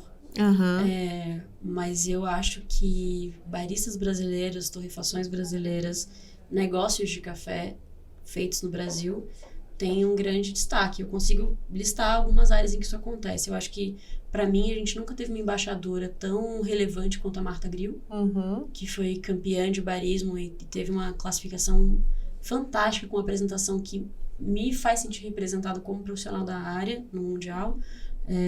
A gente tem a Tocaia, que é uma torrefação muito relevante, que alcança lugares e tem acessos e se mostra relevante e consistente para além do Brasil, que fica em Itajubá, no sul de Minas. A gente tem a Fazenda da Terra, por exemplo, ou os Menamihara, ou a Fazenda do Pedro Brás, na Serra da Canastra, que são lugares que já são muito vistos como hubs de qualidade da produção de café, então colocam o Brasil no patamar que a gente sempre quis estar, que é a produção extremamente fina de cafés especiais, com preparo para que isso aconteça, com todos os selos de garantia de que isso foi bem feito e tudo mais. E eu consigo pensar, por exemplo, na Nude, que é uma empresa com a qual eu tenho uma vinculação muito grande, que agora produz leite de aveia focado no mercado de baristas e para atacado também, mas olha para o barista como uma chancela de qualidade, que está no Uruguai, está entrando nos países da América Latina e que é feito no Brasil com aveia brasileira, voltado para o café brasileiro. Você fez drink, né? Com leite de aveia, não foi? Faço, eu trabalho na Nude, e eu faço drinks com creme de aveia, por exemplo, com produto, acho que com qualquer escala da Nude é possível fazer misturas com coquetéis, assim. Porque, como eu estava falando do mel, ou do café, ou do moonshine, são produtos que têm sensoriais muito completos. Então, eu consigo ler eles e dar uma combinada. Acho que é sempre desafiador quando você pega uma coisa que não tem cara de que vai sair um drink e aquela coisa desperta um coquetel, né? Aquilo é divertido para nós. Eu queria falar do Bike Brew. Ok. Conta pra gente aí, porque... eu vi que você começou ali no gramado em frente ao Parque Olhos d'Água, né, aqui em Brasília, e hoje tá em vários lugares, né? Eu vi que outro dia você estava inclusive ali no Ceasa, que é um lugar que eu adoro ir. Eu adoro ir lá. É o meu culto. Eu volto toda semana. Nossa, eu amo. Sábado de manhã ir pra lá é maravilhoso. É uma coisa, eu digo que é uma coisa meio Amélie Poulain. Eu adoro essas coisas, sabe? De pequenos momentos, né? De você estar ali, de você pegar uma fruta, de você olhar sei lá, tudo aquilo ali me encanta, sabe? O Ceasa é meu grande culto, assim. Ele é, tipo, se eu tiver que viajar e voltar pra casa sexta-feira à noite pra poder sábado de manhã estar no Ceasa, eu faço isso. Amanhã é meu aniversário, minha comemoração de aniversário no Ceasa. Jura? Ai, que linda, gente. Ceasa véspera de anime. Ceasa é a minha grande questão. E eu tenho muitas tradições de Ceasa, assim, mas antes de falar do Ceasa, eu estava falando de alguma coisa importante pra mim que eu esqueci o que do seu empreendimento, da Bike importante pra mim. A Bike Brew, eu tenho ela acho que desde 2017, acho que é isso. Eu comprei uma bicicleta e esperei acabar a chuva. Eu fiz uma viagem na qual eu vi umas bicicletas de café muito bonitas. E eu queria fazer cold brew no carnaval com os amigos. A gente ia chamar de Catucaí, que é um bloco de carnaval. A gente vender cold brew ia ser super divertido. E daí acho que eu juntei um pouco as duas coisas. Eu tava estudando cold brew tinha um tempo, porque assim, minha primeira experiência com café que eu gostei foi em cold brew. E o cold brew tem uma fama de ser menos bom que o café quente. E eu queria que o cold brew fosse tão bom quanto o café quente. E aí eu fiquei estudando muito tempo isso e achei uma receita que eu gostava, que representava bem o café que eu estava trabalhando. E eu também queria ter um espaço que não fosse um espaço físico, porque eu achava que o ambiente das cafeterias distanciava muitas pessoas. E alguns objetos da cafeteria também distanciavam certas pessoas. Então, na época, que foi 2017, eu falei? É isso? 17. Eu acho que é isso.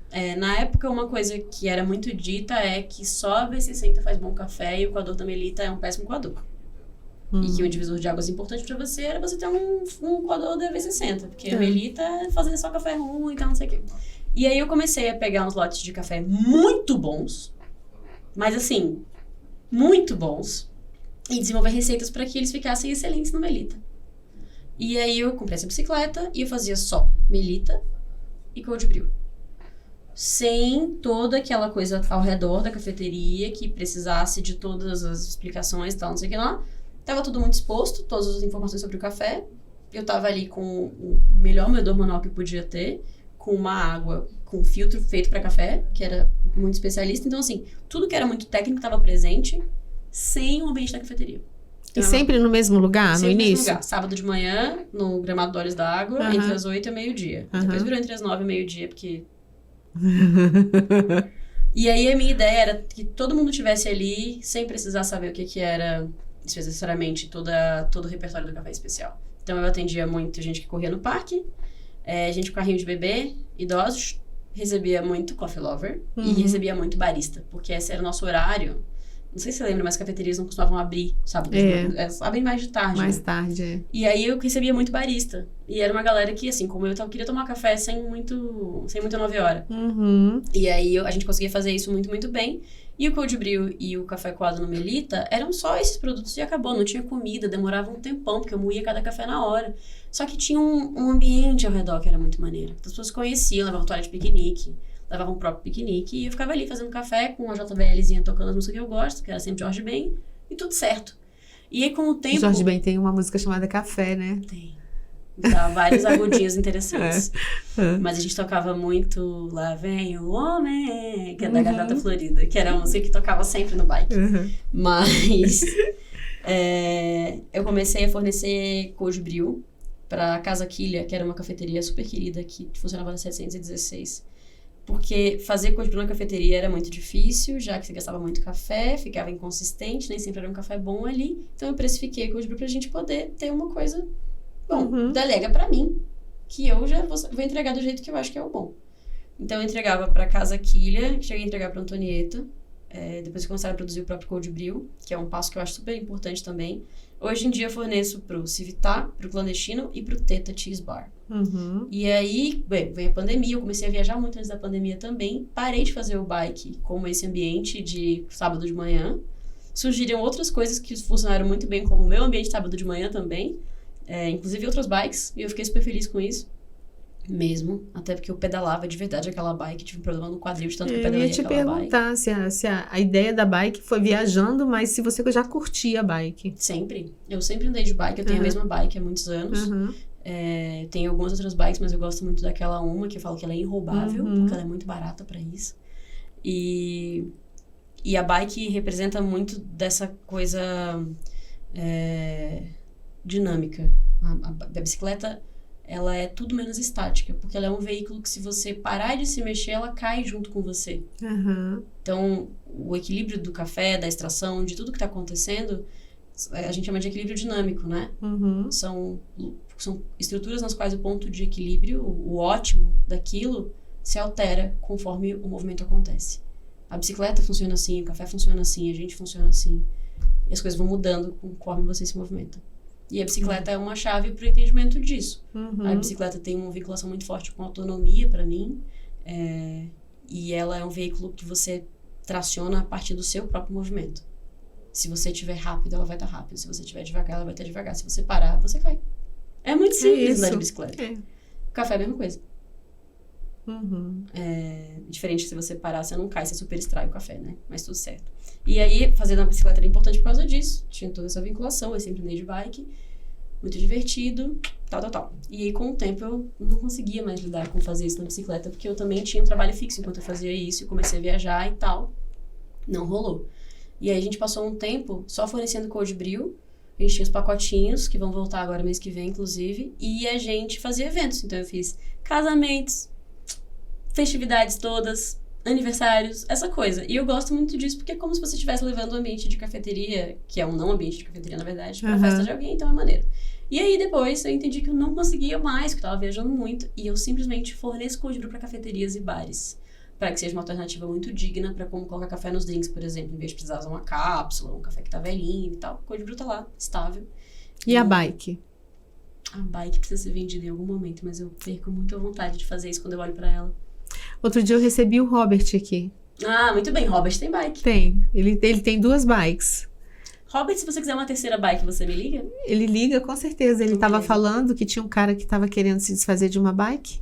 Não, Robert, É compra sério. de mim, cara. Eu te vendo minha bike barata. Aí, Que se tá ficar vendo? com o Robert, eu fico mais tranquila, porque ele é um cara que faz um ótimo trabalho. Ele tava, inclusive no dia que ele veio aqui, no dia seguinte ele tinha um outro evento aqui em Brasília e a outra bike dele, acho que ele tava lá pros lados de Goiânia ali, Cara, fazendo fazer evento evento é lá. um trampo muito grande. É, Eu admiro, mas eu gosto de outras coisas mais do que eu gosto de fazer evento. aham. Então, eu acho que eu sempre falo que eu toco o máximo de projetos que eu posso, que são mais do que cabe no meu dia e menos do que eu gostaria. Eu não consigo tocar projetos de fazer evento mais. Então, eu adoraria que alguém como o Robert, por exemplo, comprasse essa bike. Aí, desse tá vendo? 40. Já vamos conectar aí pra ver. Pronto. Aí vai estar em boas mãos, porque ele se dedica pra caramba, Eu gosto muito dele. né?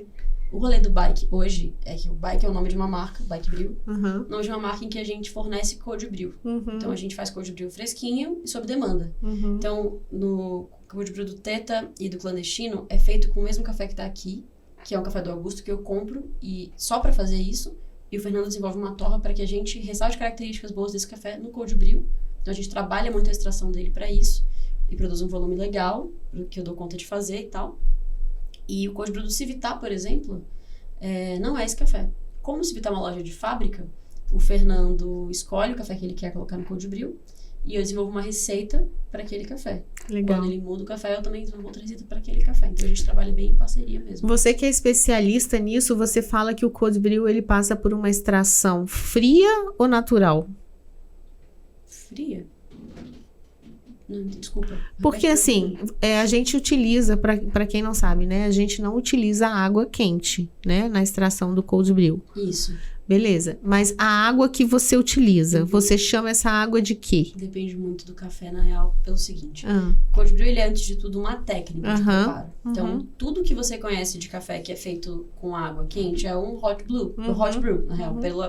Só pela diferença de um e outro, né? uhum. Então, o que acontece quando você faz o café quente? Você usa a imensa energia térmica contida naquela água como um vetor de extração dos sólidos do café. Isso. E dos óleos e tudo mais. Uhum.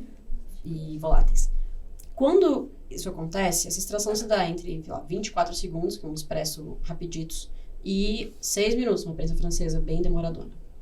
No cold brew, a gente subverte essa lógica. Então, em vez de a gente usar uma imensa energia térmica como força de extração, a gente usa um alongado tempo. E a gente prolonga o tempo de contato entre o café e a água. Isso pode ser o quê? Até 10, 12 horas? Isso pode ser durante... Ou mais?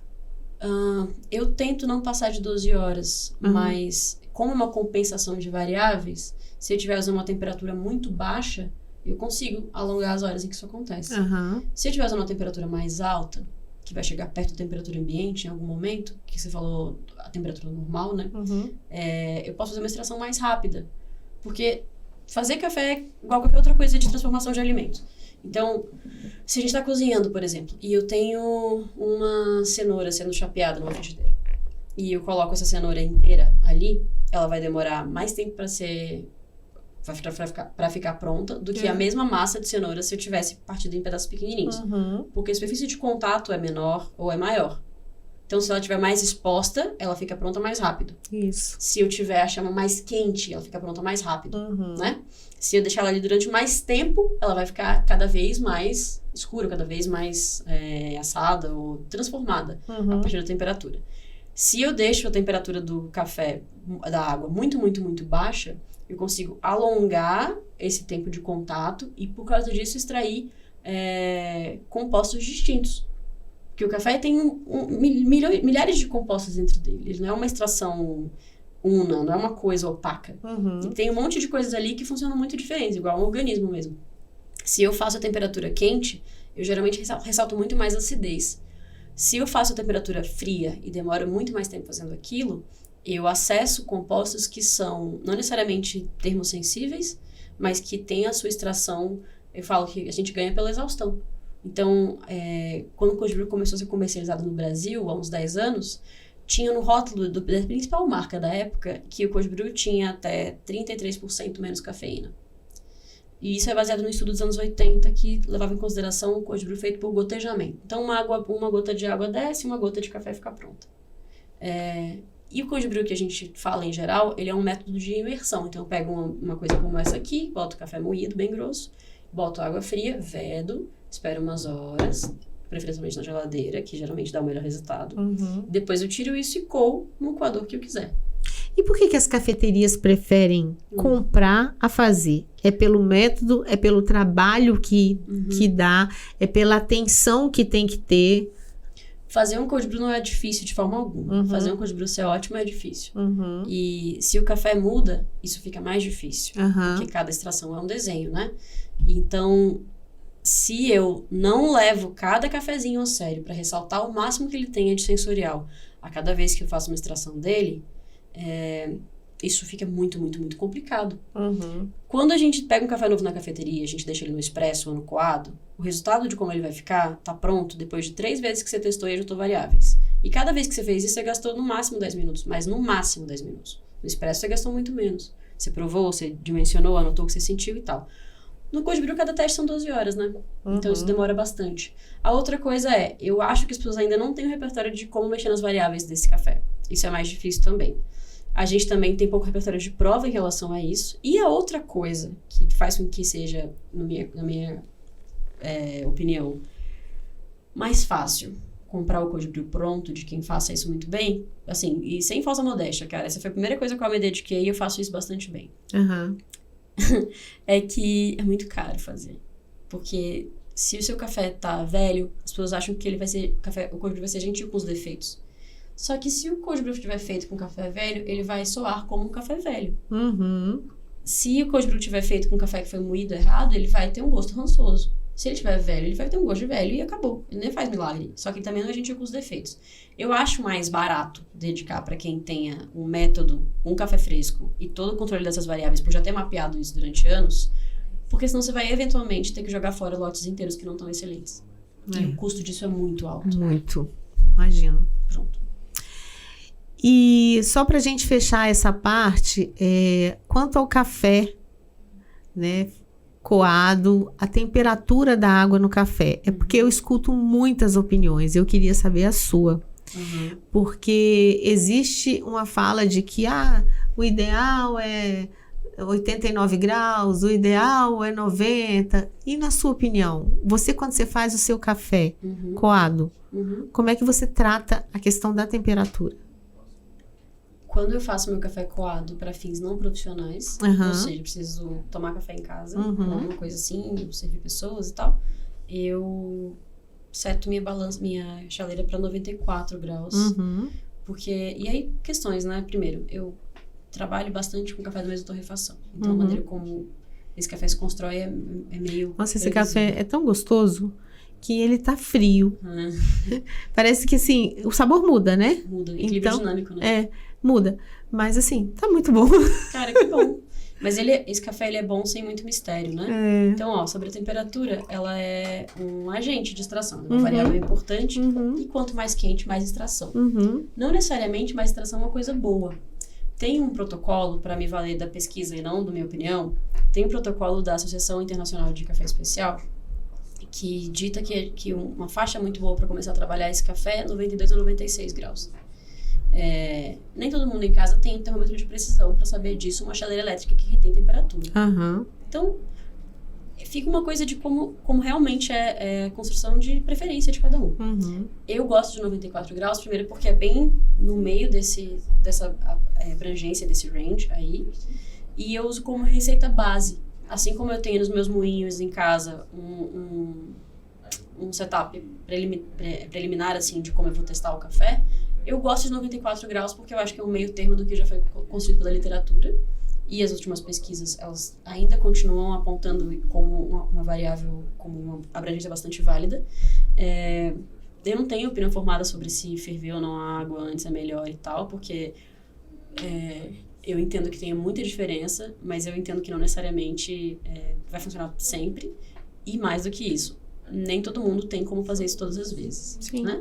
89 graus, eu acho uma temperatura muito baixa, mas eu acho que é porque é uma consequência de como as pessoas têm preferido tomar café. Quem tá começando no café agora e acabou de descobrir que o café ácido é uma coisa boa, 89 graus vai ressaltar essa acidez. porque vai fazer com que a extração solubilize menos açúcares. Uhum. E aí você vai ter uma sensação de acidez ainda maior, porque os ácidos já vão estar lá, porque eles são solubilizados a partir de 70 graus. Então você vai ter uma extração muito mais ácida e tal, mais rapidinha, e seguiu esse baile, beleza. Então, se as pessoas estão preferindo cafés ácidos, trabalhem com temperaturas mais baixas. Eu gosto de cafés mais doces, porque só vai ser gostoso provar uma coisa ácida se ela tiver um doce pra equilibrar aquilo ali. Uhum.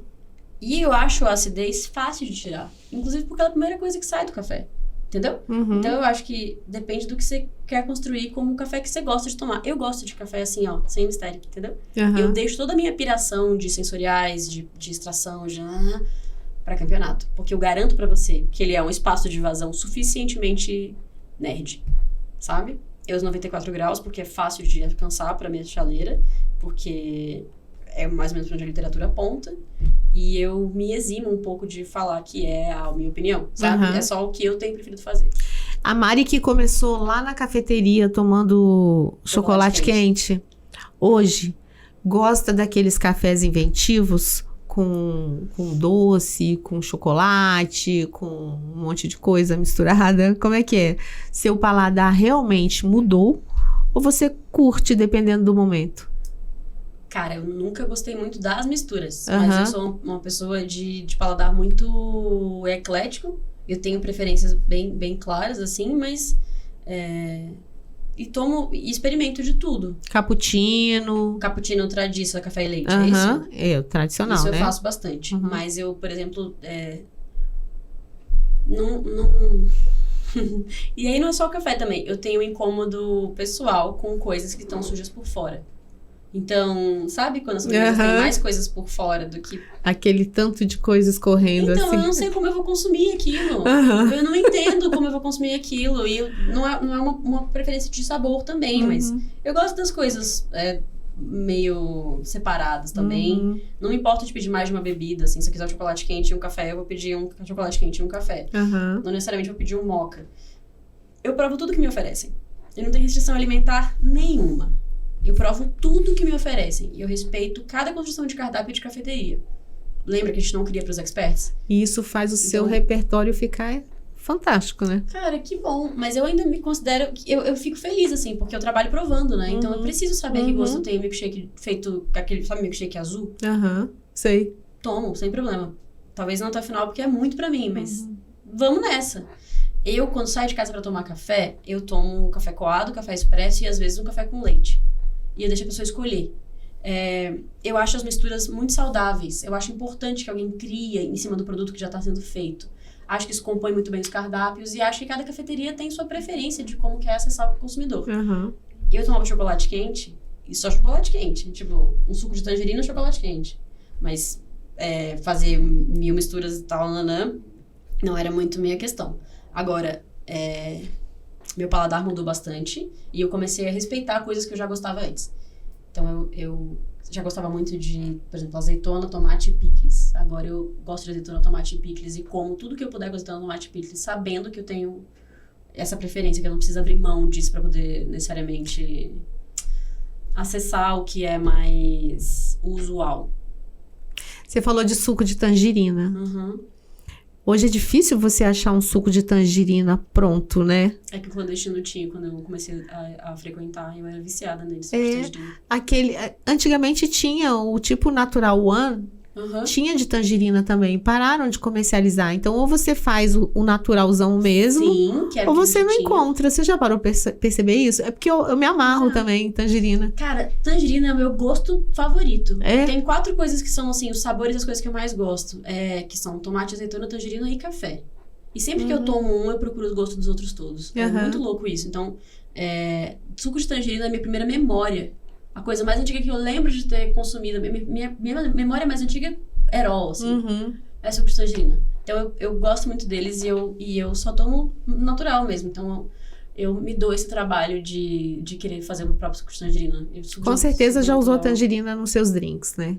Já usei tangerina nos meus drinks. Mas, mais do que isso, eu já competi com cafés que tinham gosto de tangerina. Isso eu acho mais legal. É isso. Tangerina é o grande gosto. Que top, Mari. Nossa, muito bom. Eu quero agora que você fale pra gente quais são os seus próximos passos aí, o que você vai fazer, né, no próximo mês, nos próximos meses, o que você tem planejado pra sua vida, pra gente poder te acompanhar. E também, assim, né, quem te segue no Instagram, segue as publicações onde você sempre está presente, né, na Expresso, no Metrópolis, né, de vez em quando a gente tá aí te acompanhando.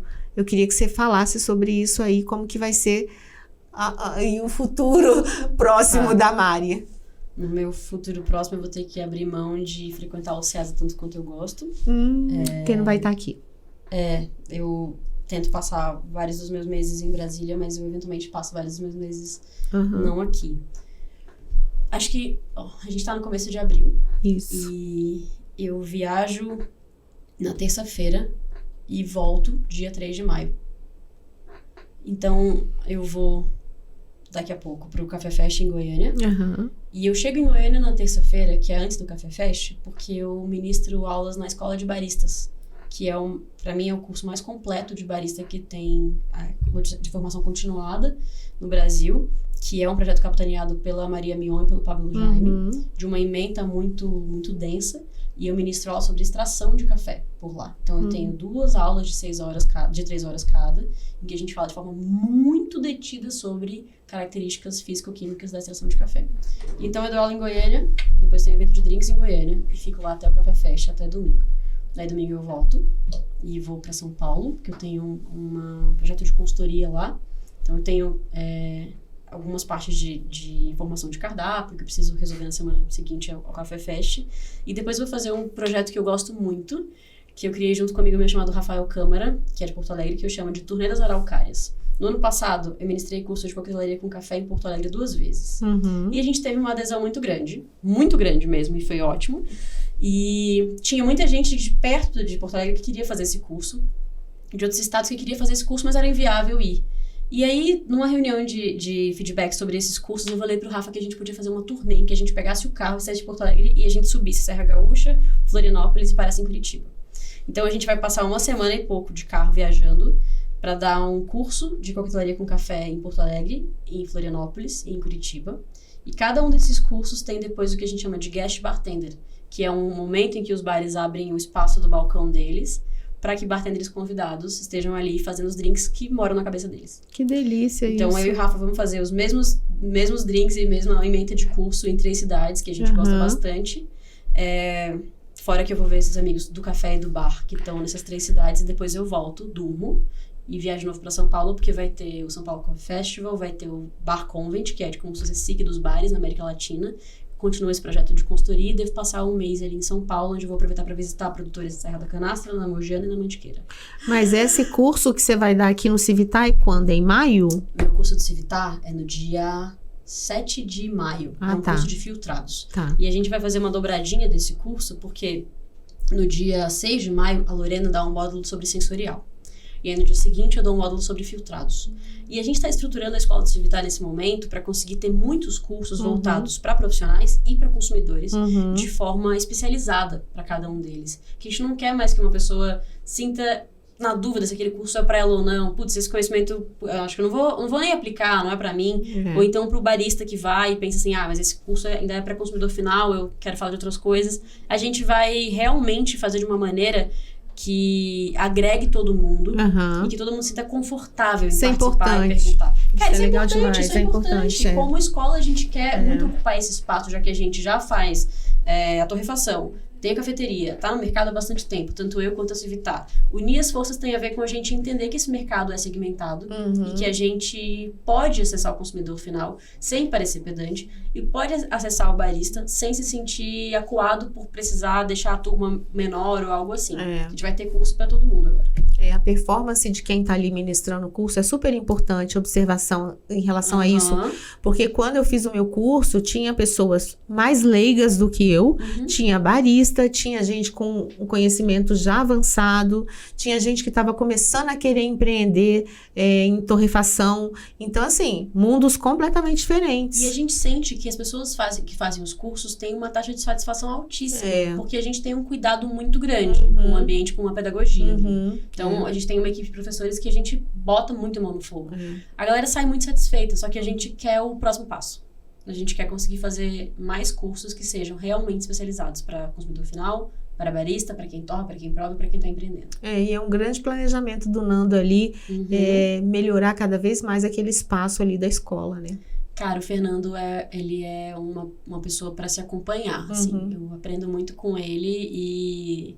Nesse momento, o Fernando é uma das pessoas com quem eu mais troco, mais me sinto complementada quando a gente pensa em projetos juntos, assim. Fora o imenso apoio que ele me dá em termos de campeonato, porque eu compito, não sei se é um verbo defectivo, mas eu participo de campeonatos pela Civitar. Então, todo o apoio que eu tenho de estrutura física para treinar é pelo Civitar, toda a tranquilidade que eu tenho de poder apresentar um lote, trocar ideia com o Fernando. Então, eu acho que assim, eu tenho uma boa rede ao redor. O Marcelo, que é meu marido, é uma pessoa que torre e prova bastante bem. O Fernando, que é um grande amigo, é alguém que a gente se aproximou pessoalmente porque a gente tinha uma admiração profissional um pelo outro.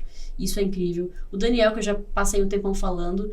E todo mundo para quem eu já trabalhei ou com quem eu já trabalhei tá muito perto o tempo inteiro.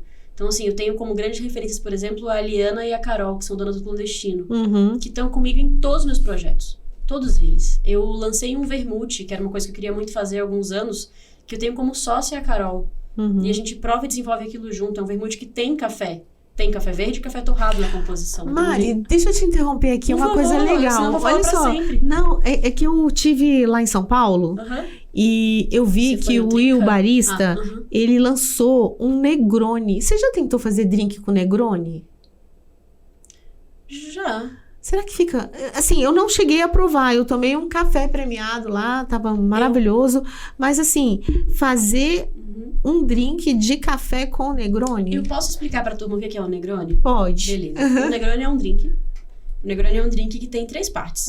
Ele tem uma parte de gin, que é um destilado de zimbro, e várias coisas gostosas que parecem um perfume.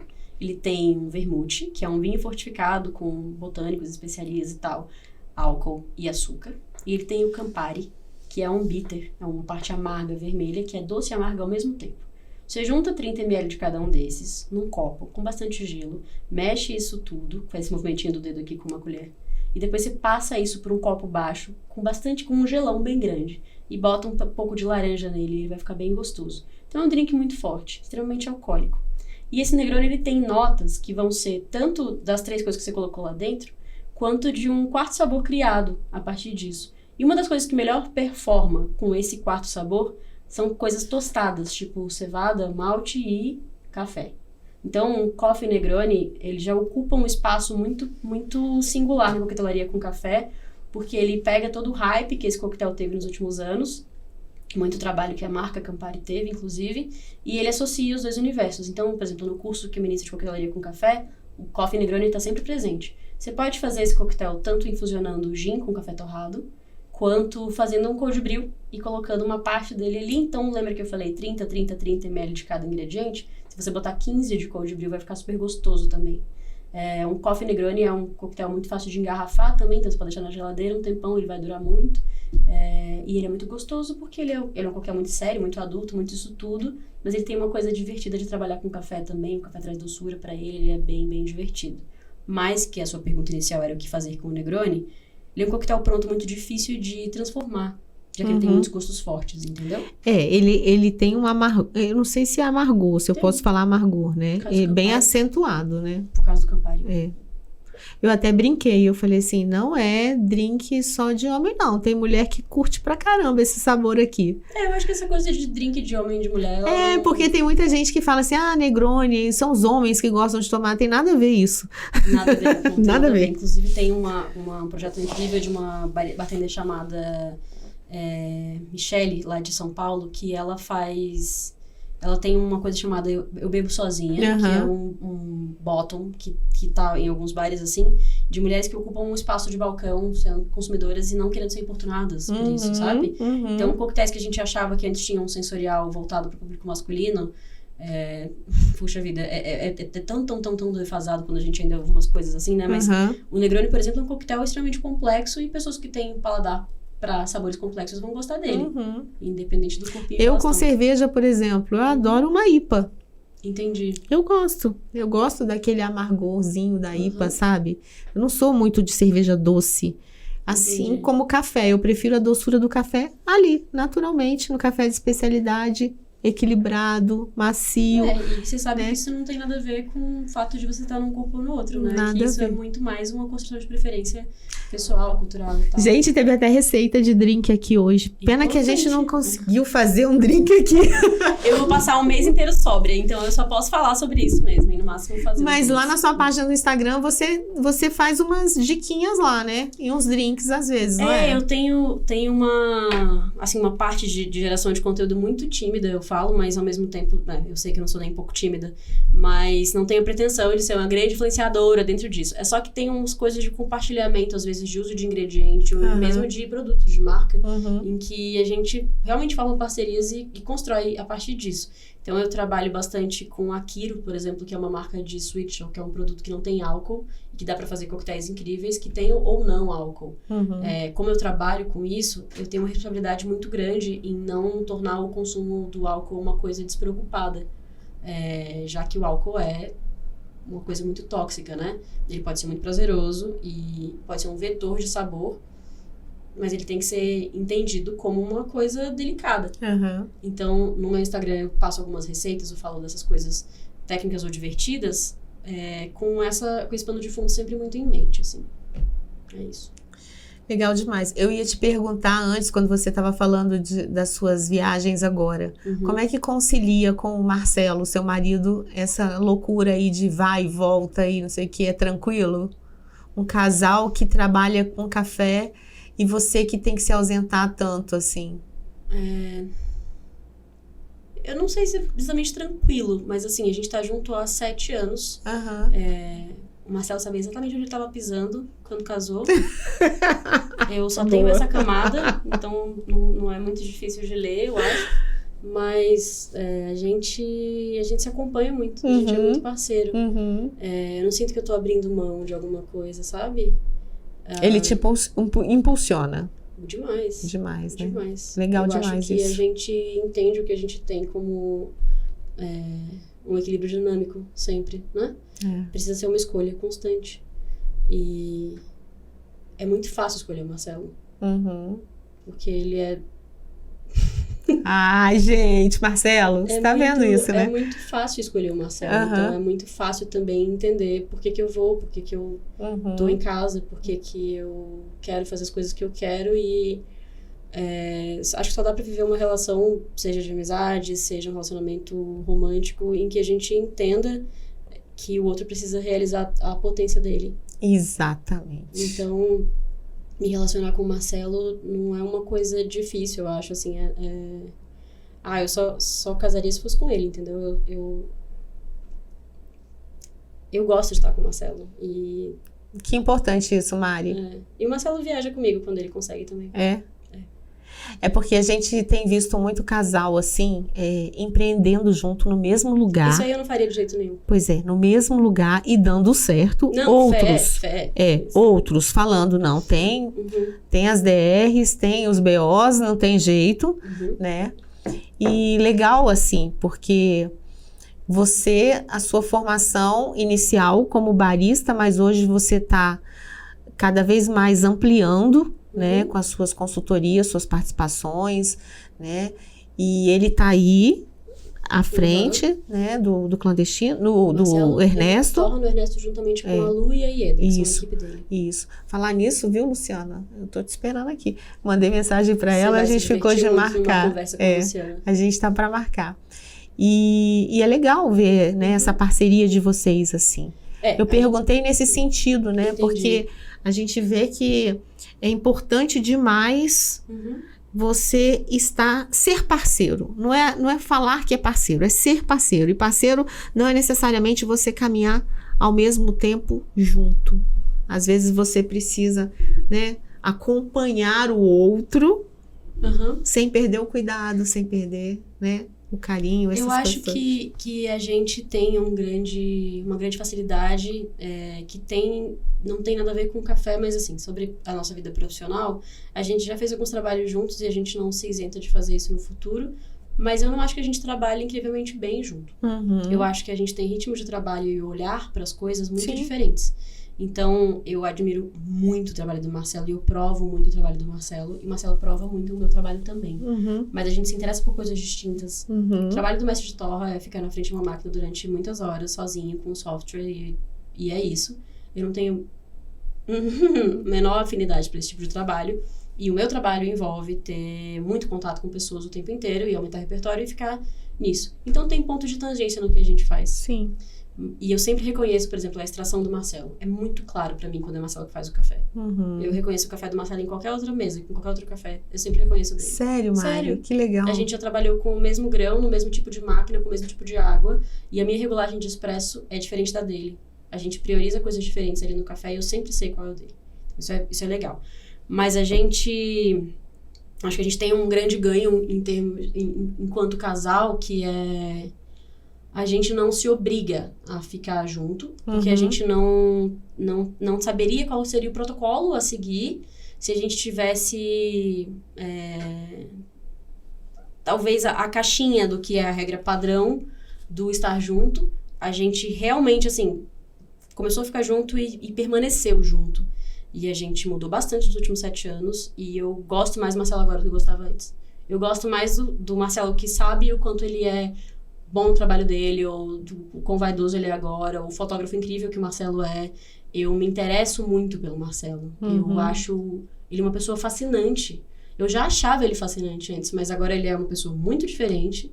E eu me apaixonei muito por essa outra pessoa que ele virou. Então eu acho que a gente deu muita sorte, mais do que a gente ter entendido o que era ser um casal.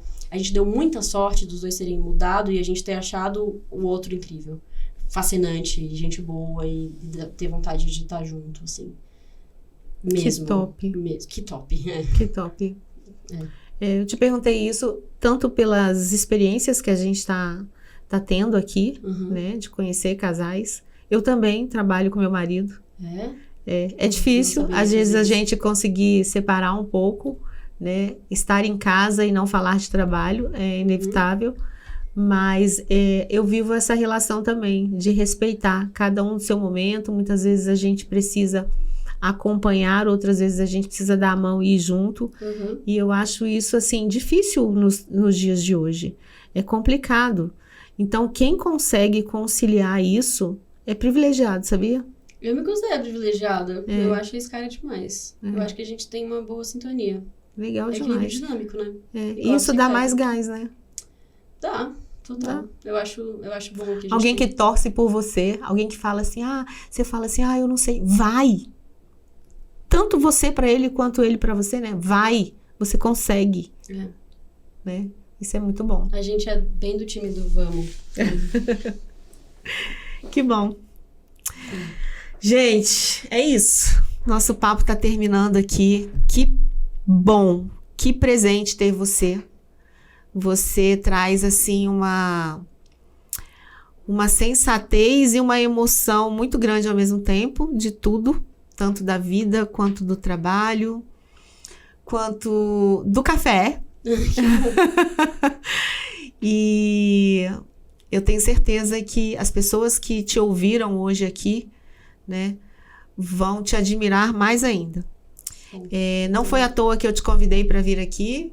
Claro que eu já te seguia, mas a cada pessoa que eu conversava, citava o seu nome como um diferencial muito grande de profissional e de pessoa, e você é. E Mari, minha gratidão e todo o sucesso do mundo para você na sua jornada, seja ela qual for a sua escolha. Tenho certeza que, claro, a gente tem as nossas fraquezas, as nossas dúvidas, as nossas inseguranças, isso faz parte do ser humano, mas quando a gente ama o que faz, quando a gente está decidido a seguir um caminho, a gente é capaz de alcançar até aquilo que a gente achava que antes não seria. Eu acredito muito nisso. A nossa força, ela é, assim, algo que vai além das nossas expectativas. E parabéns pelo seu trabalho, pela visibilidade que você tem como referência dos seus colegas, dos seus concorrentes num campeonato, que eu tenho certeza que você é muito respeitada, né? Da sua busca pela sua formação cada vez mais continuada. Isso é muito importante. A gente jamais deve se acomodar, né? Então, você está à frente ensinando, informando, né? Demonstrando, analisando e tudo mais. Mas tenho certeza que você está sempre buscando, né? Um profissional que está ali para orientar, ele precisa estar atualizado constantemente. Então, é importantíssimo isso. E a gente vai se ver nos eventos. Eu vou estar, né? O papo foi muito legal, muito agradável, muito à vontade. Mas eu tenho certeza que ela tem um lado muito doidinho. Eu também tenho. Quem me conhece sabe. Às vezes a gente fica aqui um pouquinho mais assim, contida, mas eu sou muito... Você me achou contida? Não, assim, é porque às vezes o papo vai numa sequência tão informativa que a gente perde um pouco, né? Entendi. Mas às vezes eu sou efusiva até demais. Você me achou muito diferente do Instagram? Eu acho que no Instagram você tem esse lado meio tímido mesmo, assim, meio um pouco, sei lá, mais contido mesmo. Sério? Eu acho que aqui você teve momentos mais contraídos. Eu geralmente escuto das pessoas que... Tem pessoas que sentem que eu sou muito divertida o tempo todo, por causa de me ver no Instagram. E no Instagram a gente tá sempre muito...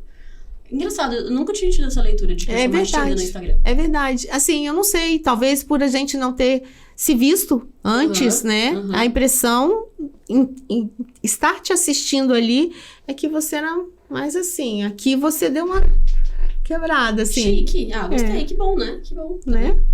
Muito obrigada pelo convite. Fiquei super honrada.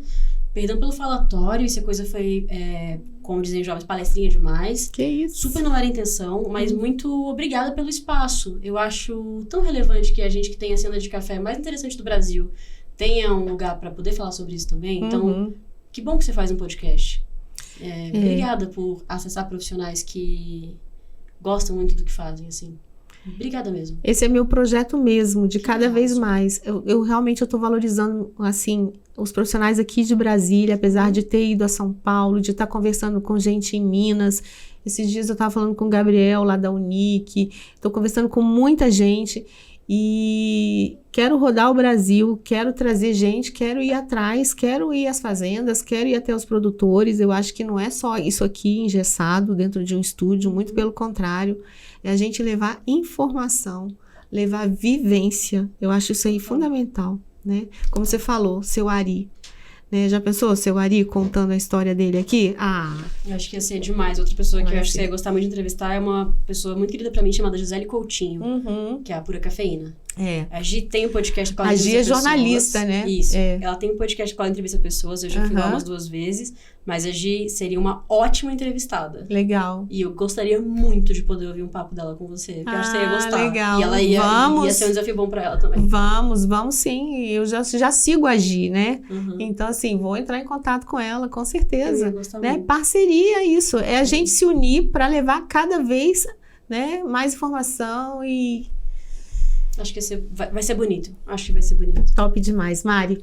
Obrigada. Beijo. Obrigada, gente. E como eu sempre falo, o café sempre será a nossa melhor conexão. Até o próximo episódio.